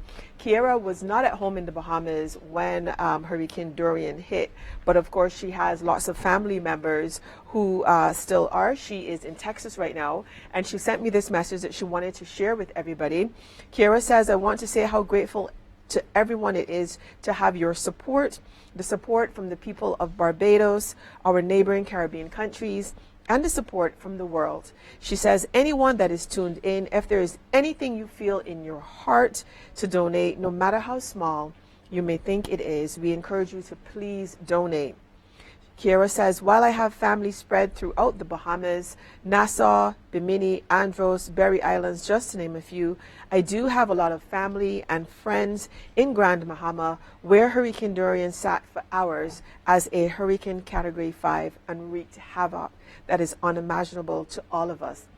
She says, fortunately, my family is alive and I have been able to communicate briefly with relatives who are living there, as communication is almost non-existent. There is no electricity, there is no water. Basically, there is nothing. She quotes one of her aunts by saying, "This is hell that they are experiencing. I don't know what I can say to my aunt and to my other family and friends, and to have thousands that have been displaced in Grand Bahama and on Abaco, but my heart aches for my country of Bahamas. And I can say to you who might be able to hear this, your help, your donations, your efforts, your love and prayers are truly needed and appreciated." Kira says, "I send this message to you with a heavy heart and with love. Thank you. Hashtag Rise Up Bahamas." That's from Kira Sherman. She is a singer. She's Bahamian. And that is her message to all of us, thanking us for our support. Wow, we'll continue to push and rise for you, Kiara. Thank you so much for that. Up next, we've got the John Rowett Project featuring the vocals of Ms. Lee Phillips. This is Sunrise.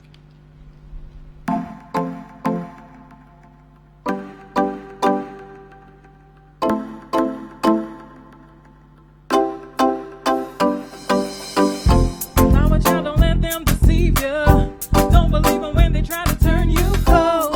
There will be pain, heavy rain. I promise you go on. Taking all this on you need to feed you. There's strength within, you'll never be alone. Make love your home, peace your throne, feel it all in. Close your eyes, put hurt aside. Stay open to love. Stay open to love. Close your eyes, put hurt aside. Stay open to love. Stay open to love. Keep smiling with the sunrise. Yeah. Keep smiling with the sunrise. Keep on. Shrouds come, let the night teach you. Look where you are, plan to make your presence known. Don't dim your light or stay out of sight. I promise you go on. Gratitude in all things that it lead you. Don't fear greatness, don't fear the unknown. Life plants the seeds if you believe, feel it all in. Close your eyes, put hurt aside. Stay open to love. Stay open to love.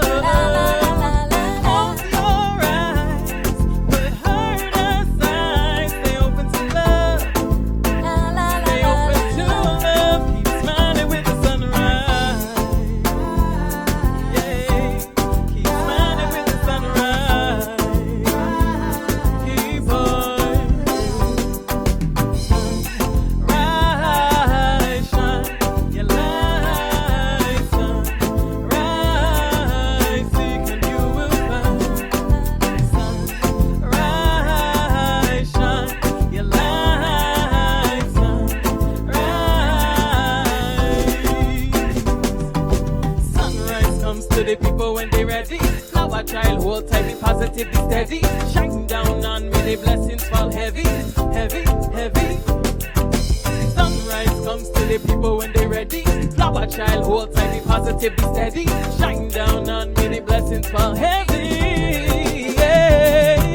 Close your eyes, put hurt aside. Stay open to love. Stay open to love. Close your eyes, put hurt aside. Stay open to love. Stay open to love. Keep smiling with the sunrise.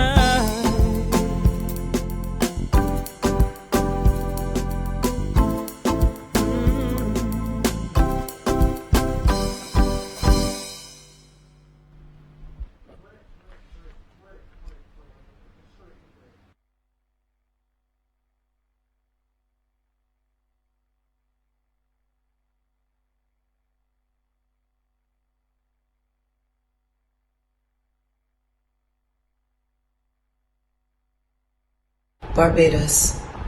This is your girl, the Caribbean Queen, Allison Hines. And I remember what it was like when I first started to see the footage coming out of the devastation that Hurricane Dorian Welcome back to left Rise behind Again Bahamas. Thank you so much in to Abaco everyone who has pledged all Grand these Bahama donations. Island. Keep them coming. Call your friends. Call your friends. And there was a in other particular parts of the piece of world, and footage tell them to where there go was a online to mother who was www.riseagainbahamas. just They distraught can use your credit card and begging for help. if you're here in Barbados, And she had a and 4-month-old. cash. And of course, you can make your donations And over the that phone as well. absolutely broke my heart. 6288 or 467 As a mother, 5507. For as a those of you who woman, like WhatsApp, we as a that too, human now. being. Of course, 467-5444. And so, with this mediathon interestingly that's enough, happening, we all would have seen please all of the reports coming out give of the Bahamas, as much and there was or a as little humanitarian ship, as you can, that went to the Bahamas. About no matter what it 1,400 is, Bahamians to the United States. because our brothers and sisters in the Bahamas desperately need our help. Now, interestingly enough, there's a call And so, to President we're Obama here to waive visa requirements because for some of those people it could have who are easily on been board us. with it, especially for those who have So let's family give. members in the United States. Give as much as we can. And I know Barbadians are just, and we come together in times like this. So give everything is appreciated. Thank you. Absolutely. And, it's one of the things that you ask yourself, if it were me, what would I do? Correct. How would you start over? Because rising again is a great catchphrase. Yeah. And by the way, you can share all the hashtags that we've got advertising throughout the length of the broadcast, but it's the physical acceptance that which is no more, and we have to reset and form a new life. Yeah. And how do we go forth from there? Correct. So, earlier on when you were talking about those suffering from survivor's guilt, that's an equally heavy burden to bear. Like, why me? Why am I here? And what do I do now? Yeah. So, again, we reassure that we are here for you. And I would like to think that globally we can open our hearts, open our borders, because now more than ever, our borders need to be a lot more porous to help people of the world. We are citizens of the world, and now it's the time to enact that more than ever. And we have another performance for you, and it's so wonderful how so many people have come forward today in terms and in giving of their time as well. And Alex Gage is here with a performance.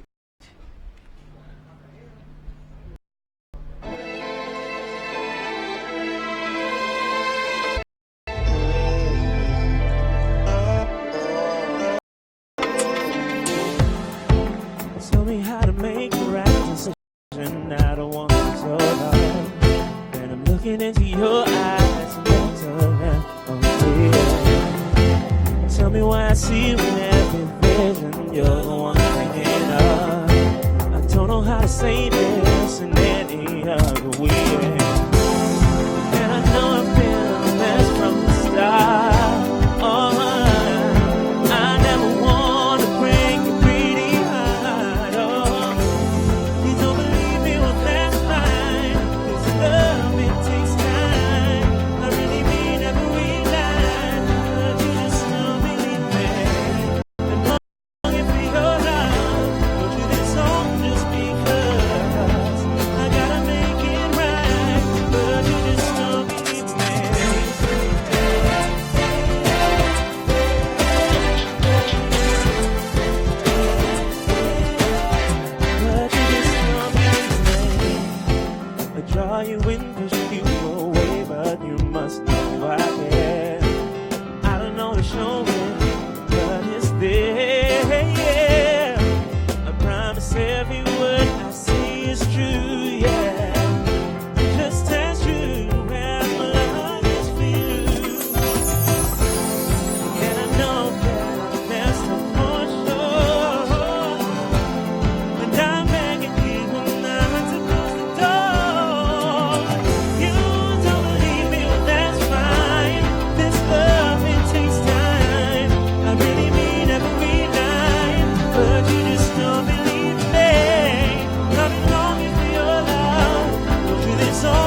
side.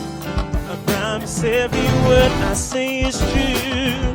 I can't let go of my feelings for you. You don't believe me? Well, that's fine. This loving takes time. I gotta make it right. Love me, love you. I've been needing your love. Wrote you the song just because I gotta make it right.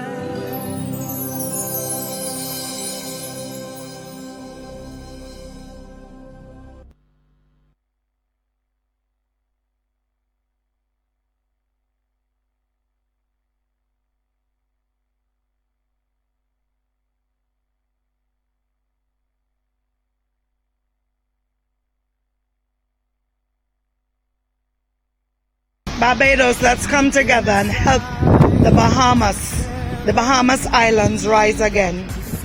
This is Denise Balfon from the island of Trinidad and Tobago, representing the world and everything that is beautiful. This Sunday, give at the Mediathon that will be taking place in Barbados. Love you. I love you, Bahamas.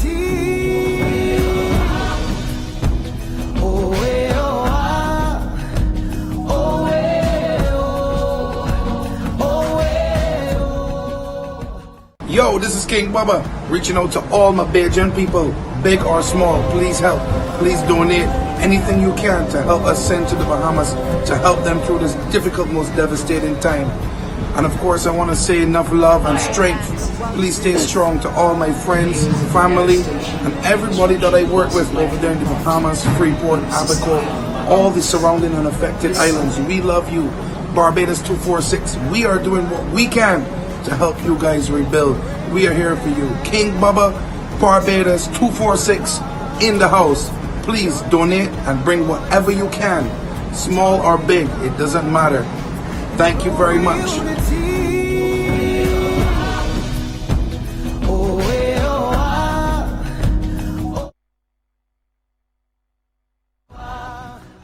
Hello and welcome back to Rise Again Barbados as we get together as a country to try to raise funds to help our brothers and sisters in the Bahamas who have really gone through such a horrific experience. We know that this kind of experience is what we're seeing across the Caribbean now, having gone through similar situations in 2017. I have a team with me now from the CBC who all went down to Dominica, it was, when they experienced their horrific time. And we're going to have a chat with these guys. They went down firsthand and saw the damage that happened in Dominica. I'm going to start with the person closest to my right, that is Sean Farrell, one of our news editors.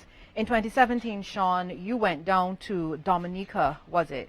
Recount for me what that situation was like. Well, I did go to Dominica, but my first experience, Lisa, that year was with Barbuda.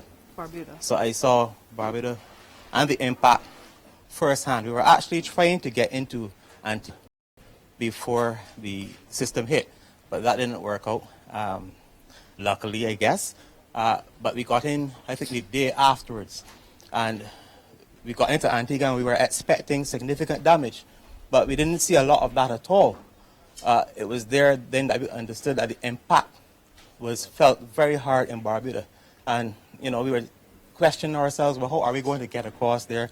No airport, no major seafaring traffic to and fro. And we had a debate, Ronaldo and myself, and we decided to go to the port. And we went to the port and the seaport. The ferry port, and we decided to ask some questions, you know, find out if there's anything that's going to be taking anyone there. And when we got there, we found a gentleman who had volunteered his seacraft. It was a high-speed boat. Okay. And he decided, well, I'm going to be going down there because that's my business. I travel between these islands and I make money just, you know, taking tourists to and from. So I will take you all. And so we went. Okay. we were not expecting the ride that we had. It was about 40 on the high speed. Just Because the sea conditions the were sea still conditions very were bad at that very time. bad, and even if they weren't, that boat was hitting big water up and down. And, you know, we felt okay after 30 minutes or so. You would think that the islands are near and that, you know, that you should get there in 20 Quickly, minutes. you would No, think, yeah. it didn't. It was a long ride. And when we started to get a little closer, we started to see signs of what had happened. A fridge here, a stove here. These were appliances These were floating in the appliances water. floating in the water, because obviously we were going to what was supposed to be the port Of Barbuda. Of Barbuda. Yes. There was no port. Wow. And the people were there just looking, waiting to find someone to take them off the island. There was nothing there. Boats that would have been there. It's a seafair, a fishing village. All those fishing craft gone. Some of them were inland. They've been taken very far inland. Containers inland. Nothing. Flat. You couldn't see anything that was called a building. Let me ask you this, Sean. You talked about people who were waiting on the seaside looking for help. What type of reaction did those people have when they saw you guys coming in? Well, they assembled. They drew near and near as the boat was coming in, because they expected that he was bringing something for them. He actually had water, provisions, but they actually had water too. Some people had brought in water and other stuff, but they wanted to get off. There was no 90% of the housing was damaged gone. or gone. Yes. No infrastructure, schools, police station, all of those Nothing. things gone. Nothing. No place to buy anything. Let me throw this over to Ronaldo now. Ronaldo Sargent, one of our former cameramen here at CBC. Ronaldo, I remember once you made it into Barbuda, you were sending videos via Facebook. You were amazed by the situation that you saw.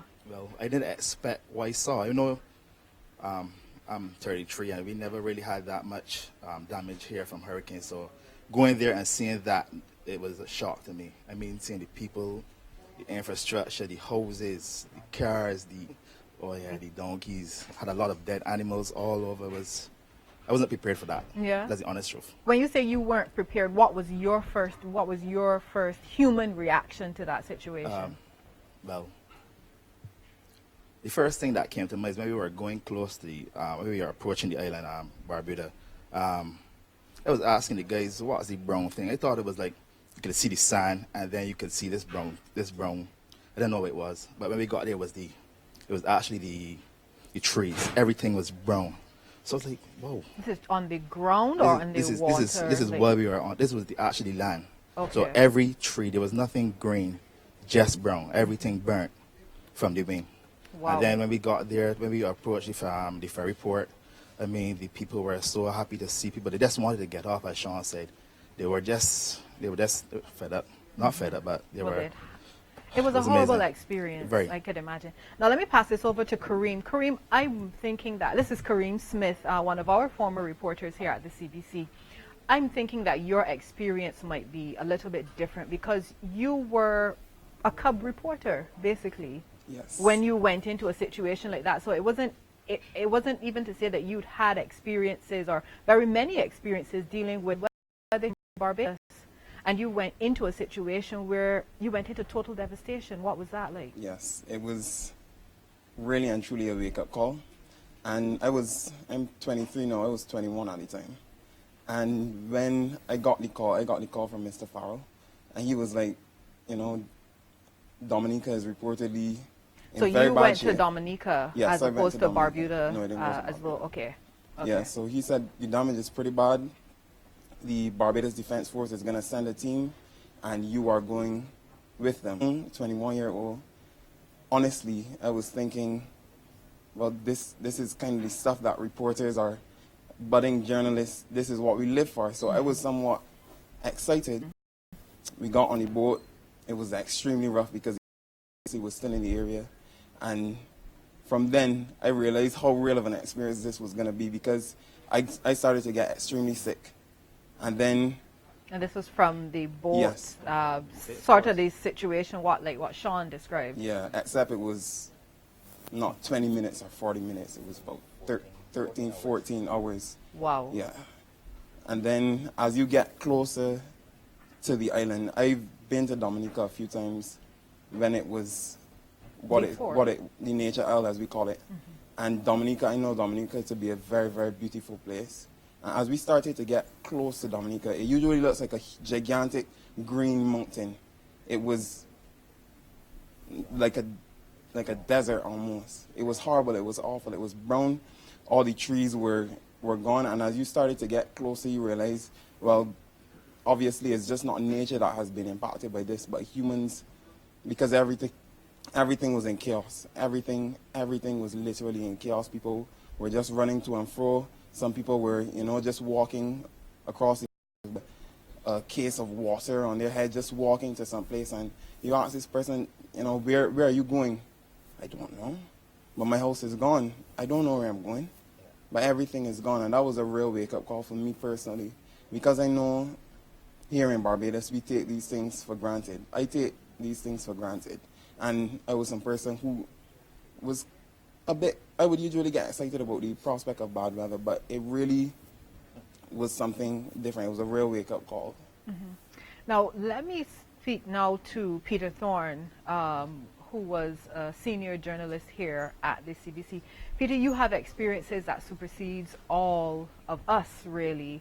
How many of these types of situations have you encountered? And I don't want to ask you which one has been worse, but describe your experiences for me. Well, thank you for inviting me. A pleasure. And I want to empathize with the people of the Bahamas. 31 years ago to this date, a tropical wave formed off Barbados, 400 miles to the east of Barbados. 4 days later, it will become a Category 5 hurricane, one of the deadliest ever in the Caribbean. Its name was Gilbert. We were spared again, just as we were spared with Dorian, and it went on to wreak havoc in Jamaica. We got into Jamaica with myself, Tim Singer, Doug Hoyt, a lady from Paho carrying essential supplies along with water purification tablets. We had to hire a 6-seater plane, 23,000 Barbados dollars in 1988 to get into Jamaica to tell the story.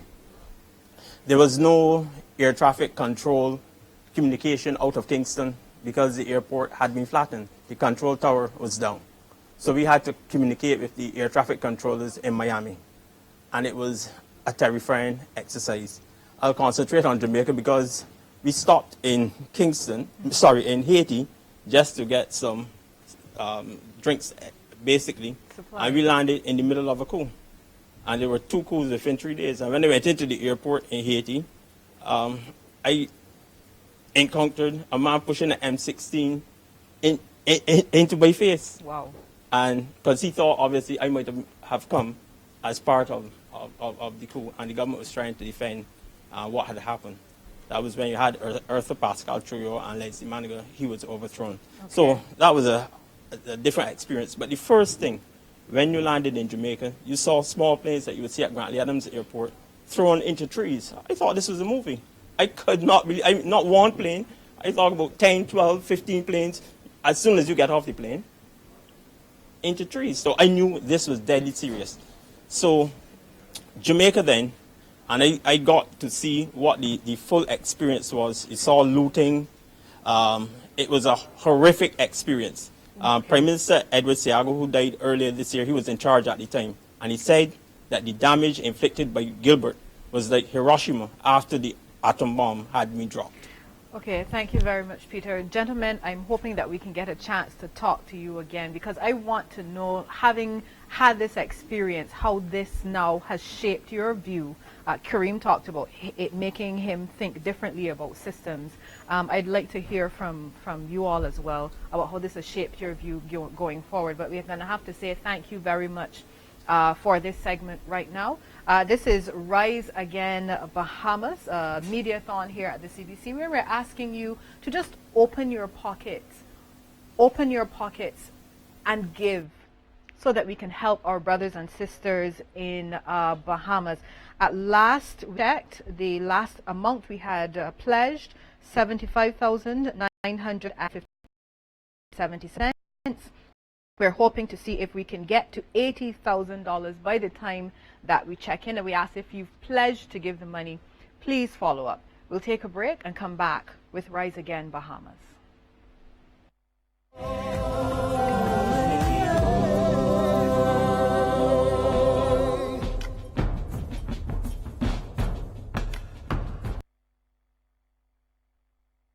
Hello, my name is David Curtin and I'm a singer-songwriter from Barbados.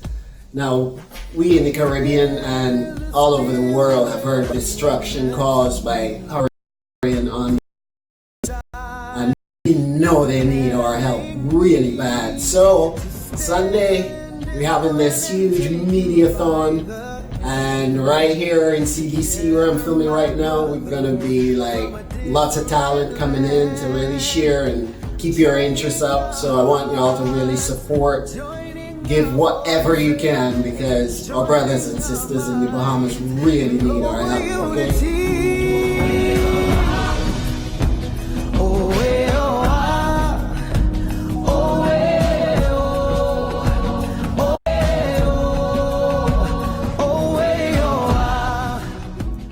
Boom, this is Skinny Fabulous from St. Vincent and the Grenadines, and we all saw what took place in Bahamas, the devastation, the widespread destruction, the loss of life and property. And we could sit back and we could feel sorry about it, or we could get up and we could do something about it. This is the opportunity to give generously and to give from your heart. Alright? There's no contribution that is too small. Let us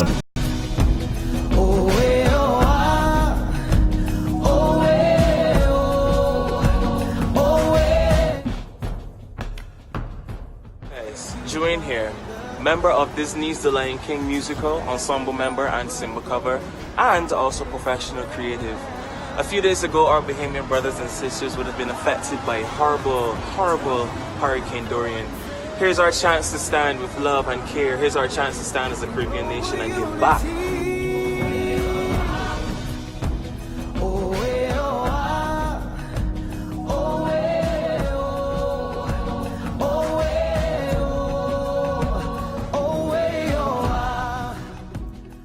Guys, join.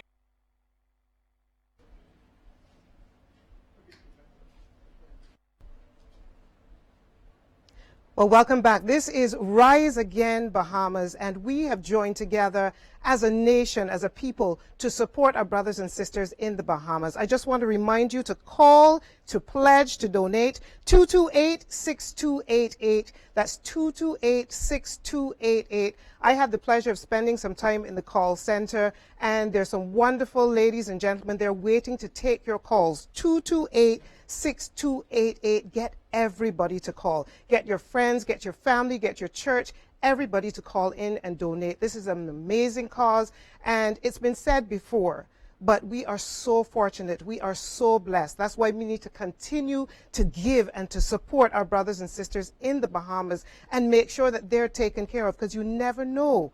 You never know. It could be us. And that's not a doom and gloom thing. That's just the reality. Well, this afternoon, I want to Oliver Jordan and also Jeff Scott. So they donate really big. And this is Karen. Hello, Karen. How are you? Hello, I'm fine. How are you? I am wonderful.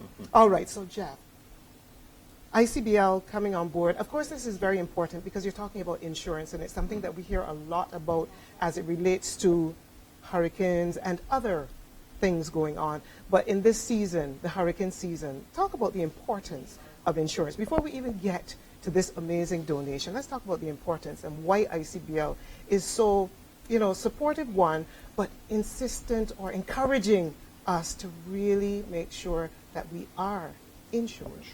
Carol, you've said it right, and I'll say that Rise Again Bahamas is actually a reflection of what insurance is really all about. This is about the pool of people being insured to insure against the few that will actually be affected. And in this case, it's happened that Bahamas has been affected, but it's really up to the CARICOM countries, it's up to all of us to do our best to try to support that, never knowing that next year it could easily happen to another island, and one year it could happen to our island here in Barbados. What is ICBL, your plan to do to really help people to understand? Because we see some people who've lost their homes completely, they've lost roofs, and I shudder to think of people who probably weren't insured.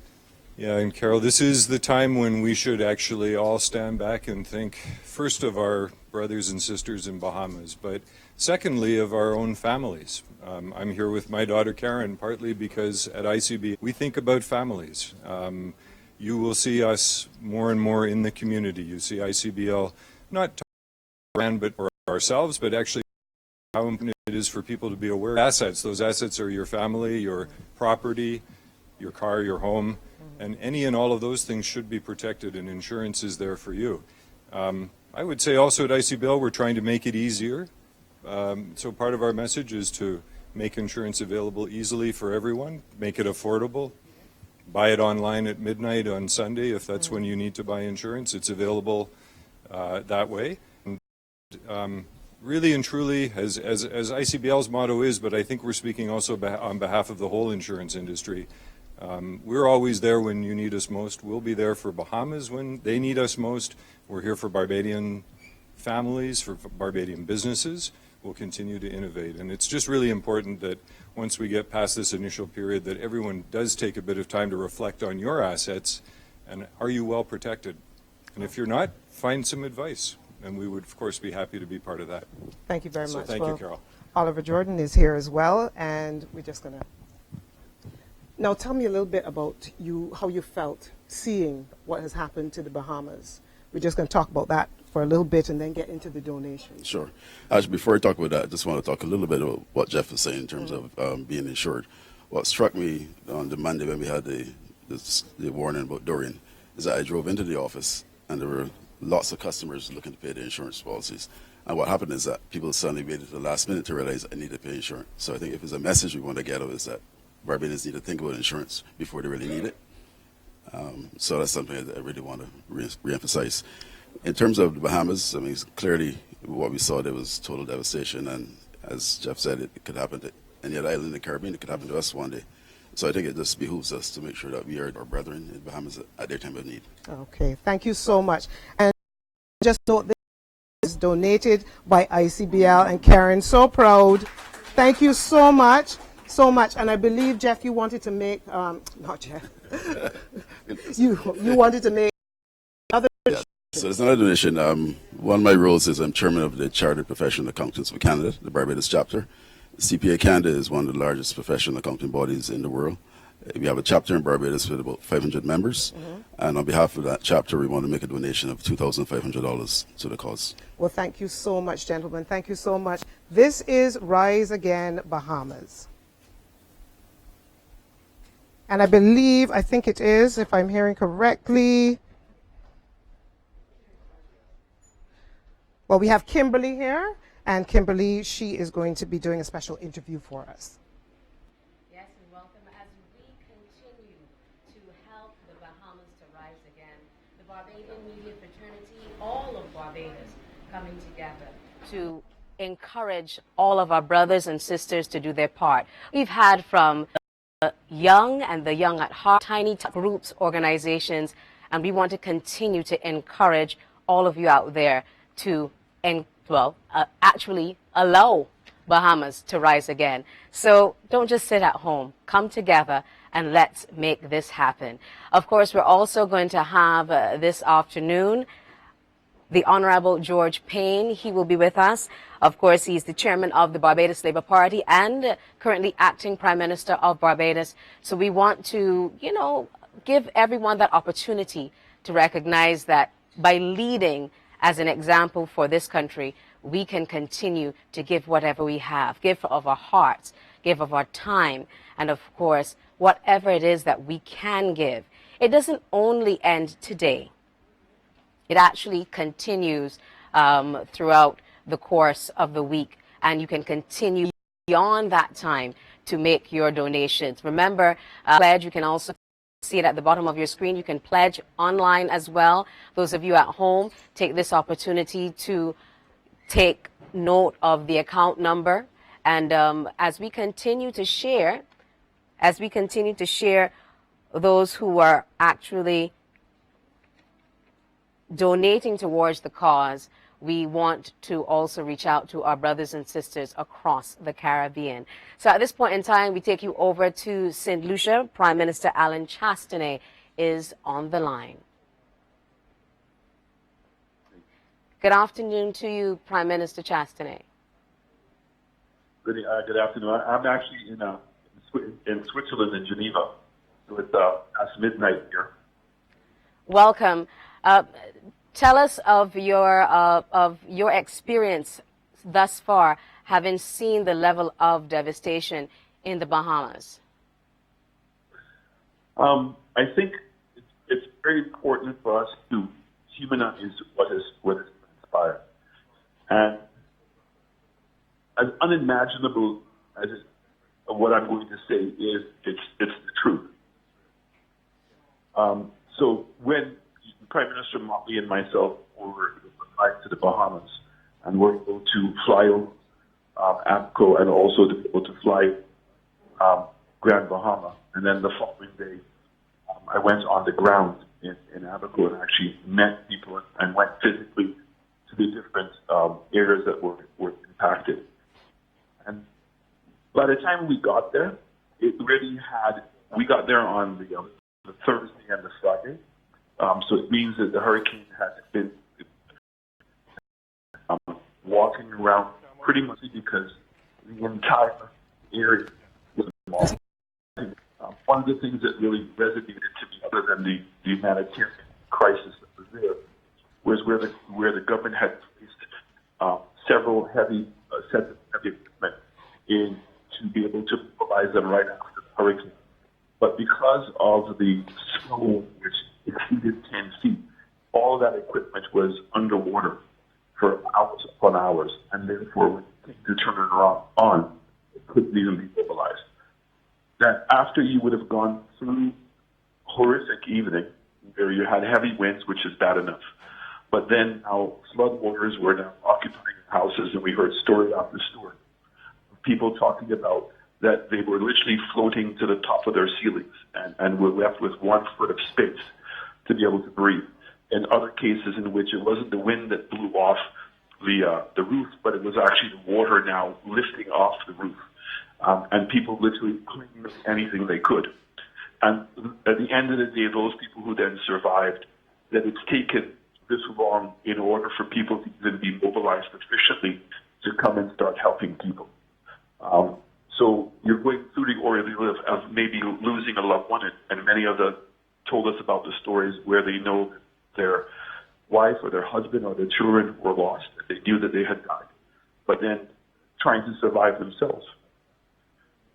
That level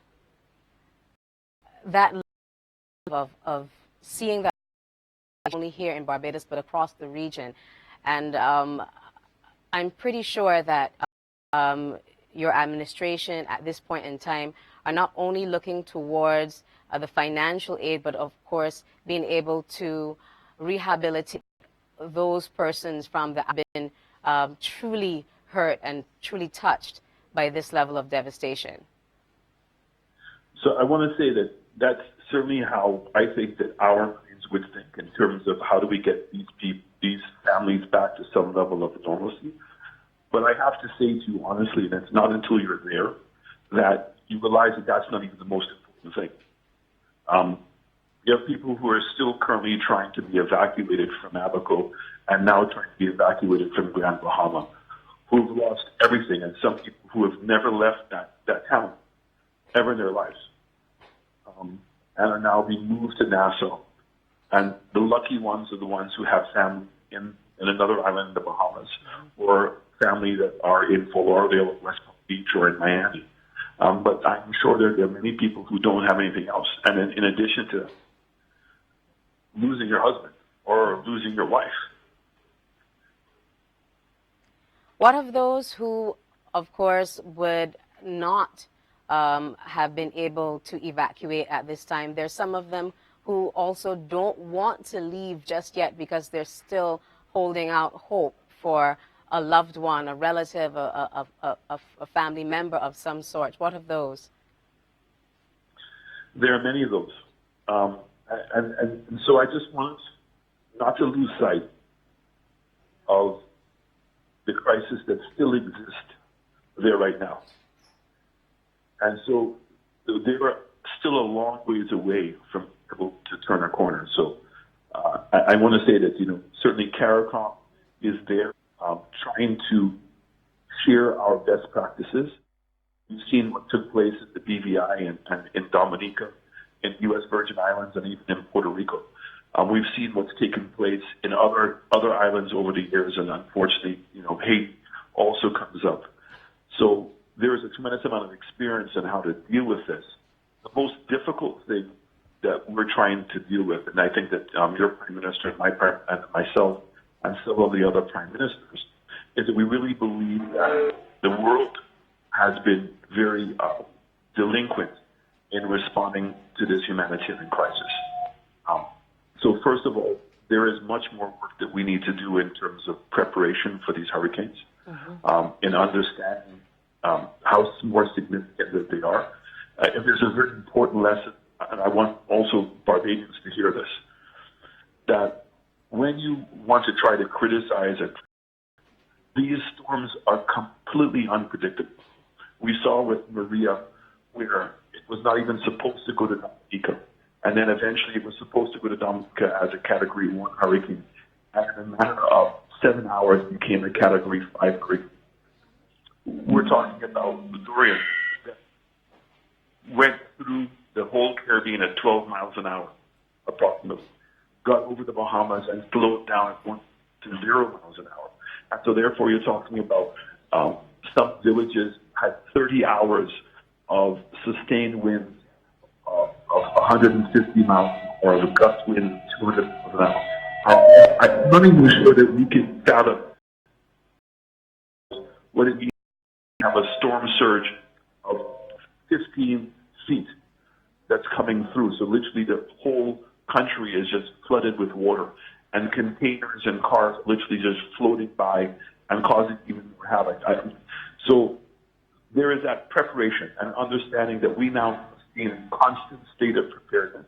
And any time that we're called to shut down the country and for people to stay indoors, then we must follow that. And we should be grateful at the end of the day for the sacrifice that we make for the couple of hours of having businesses closed or being inconvenienced, because we must prepare ourselves for the worst. Thank you so very much. I want to really share with all of us is that we must do a much better job of planning post-hurricane, because it's significant in terms of the gad. And so the idea of kids in Form 4, Form 5, and preparing for exams, a critical year, are now losing this time. And it becomes now we must plan for those things early enough in order that we can take care of our own people. Thank you so very much, Prime Minister Chastany. I really feel the passion coming from you, and it's something that we all have to take into consideration as we go forward, not only throughout rebuilding the Bahamas after after Hurricane Dorian, but going forward for hurricane preparedness in general. And we want to thank you for sharing that time with us as we continue to help the Bahamas to rise again. Bringing things home with us, we have Acting Prime Minister, only representing, but you're representing well on behalf of yourself and on behalf of us. Yes, there's a presentation for the Rise Again. It's a presentation representing donations from the Barbados Labour Party, not only the members of the Barbados Labour Party, parliamentarians, the constituency assistants, the branch of the Barbados Labour Party, and the members and supporters of the Barbados Labour Party. We type of assistance that we are now giving to the people of the Bahamas, and a contribution of $20,000, which we are making to this effort. And every Barbadian could at least make some donation, however small, to the effort. It would go a long way in at least improving the plight of the people of the Bahamas. Every little bit counts. Every little bit counts. And we want to thank you, first of all. We want to thank you for making this donation on behalf of the Barbados Labour Party and on behalf of the Barbadian people as well.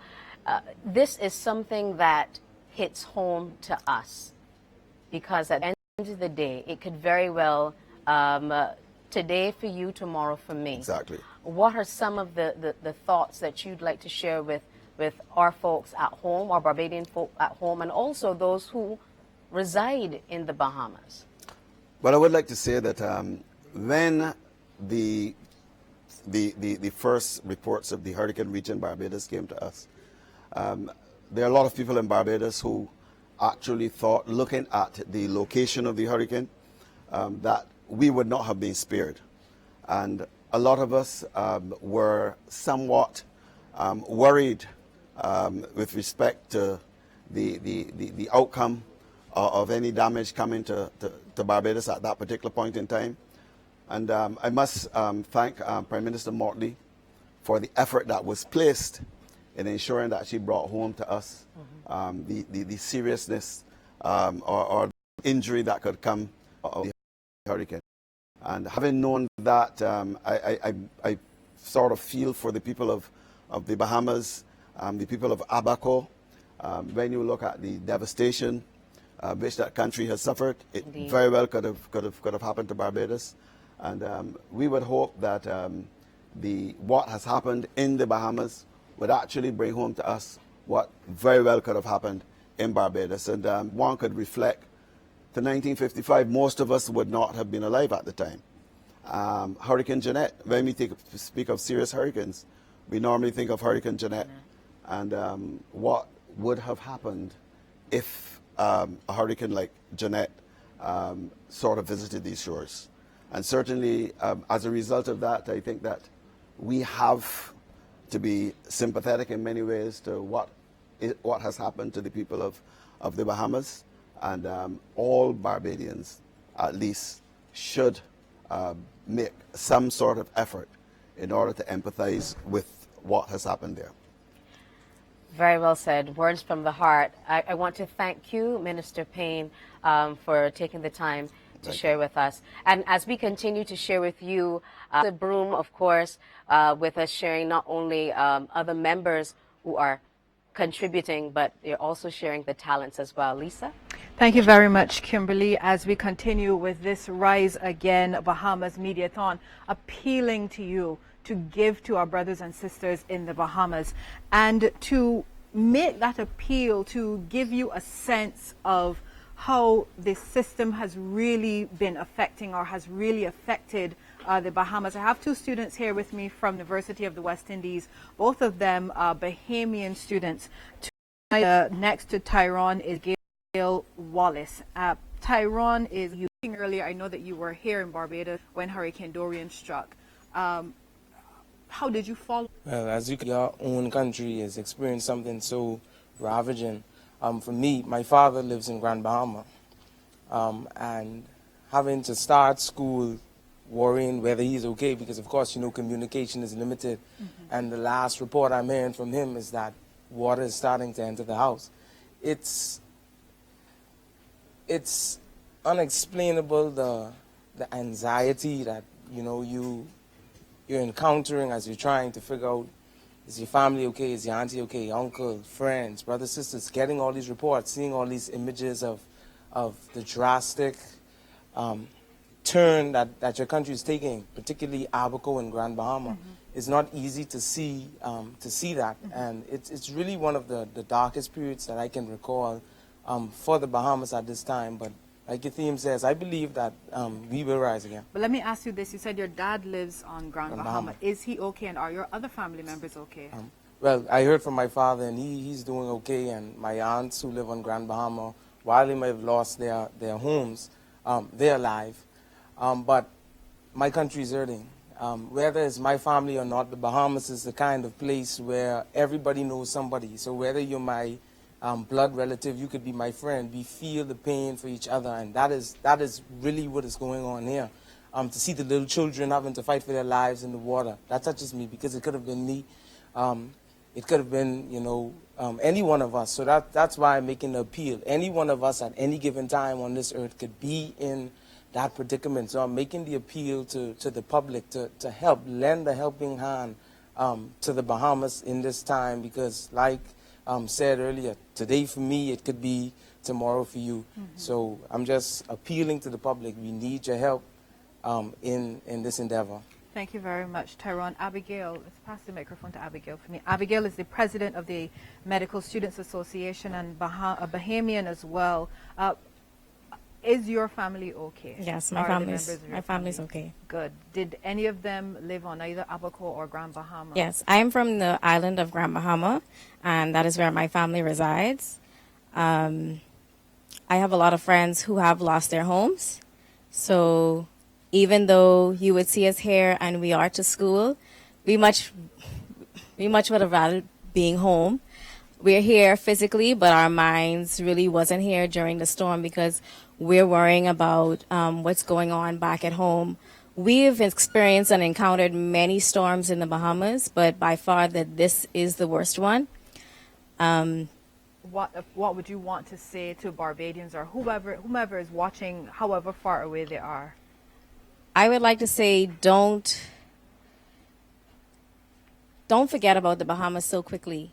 Don't just move on to the next Tuesday that comes around. What going through are real long-standing issues, and it will not go away in 1 or 2 days or even a few weeks. I always say that there are 3 phases of a storm. You have the preparation for the storm. You prepare as best as you can, and then you go through the actual storm itself, and then you deal with the aftermath. The aftermath, and particularly for the residents of Abaco and Grand Bahama, is going to be extremely stressful and a lot to prepare for. Certainly.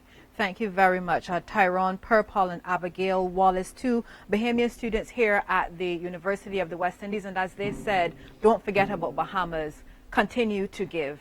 We're going to hand you back over now to Kimberly and Carol here in the studio as we rise again, Bahamas. Yes, indeed.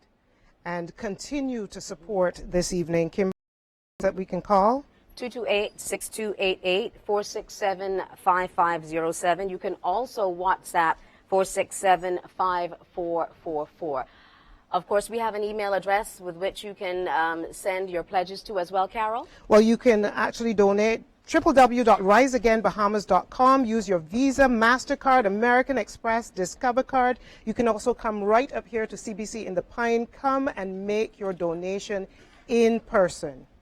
Of course, we close off this segment of Bahamas Rise Again with Ziggy Walcott's Mosaic. And when we come back at 7:15, just after the CBC Evening News, we continue to pledge and to give.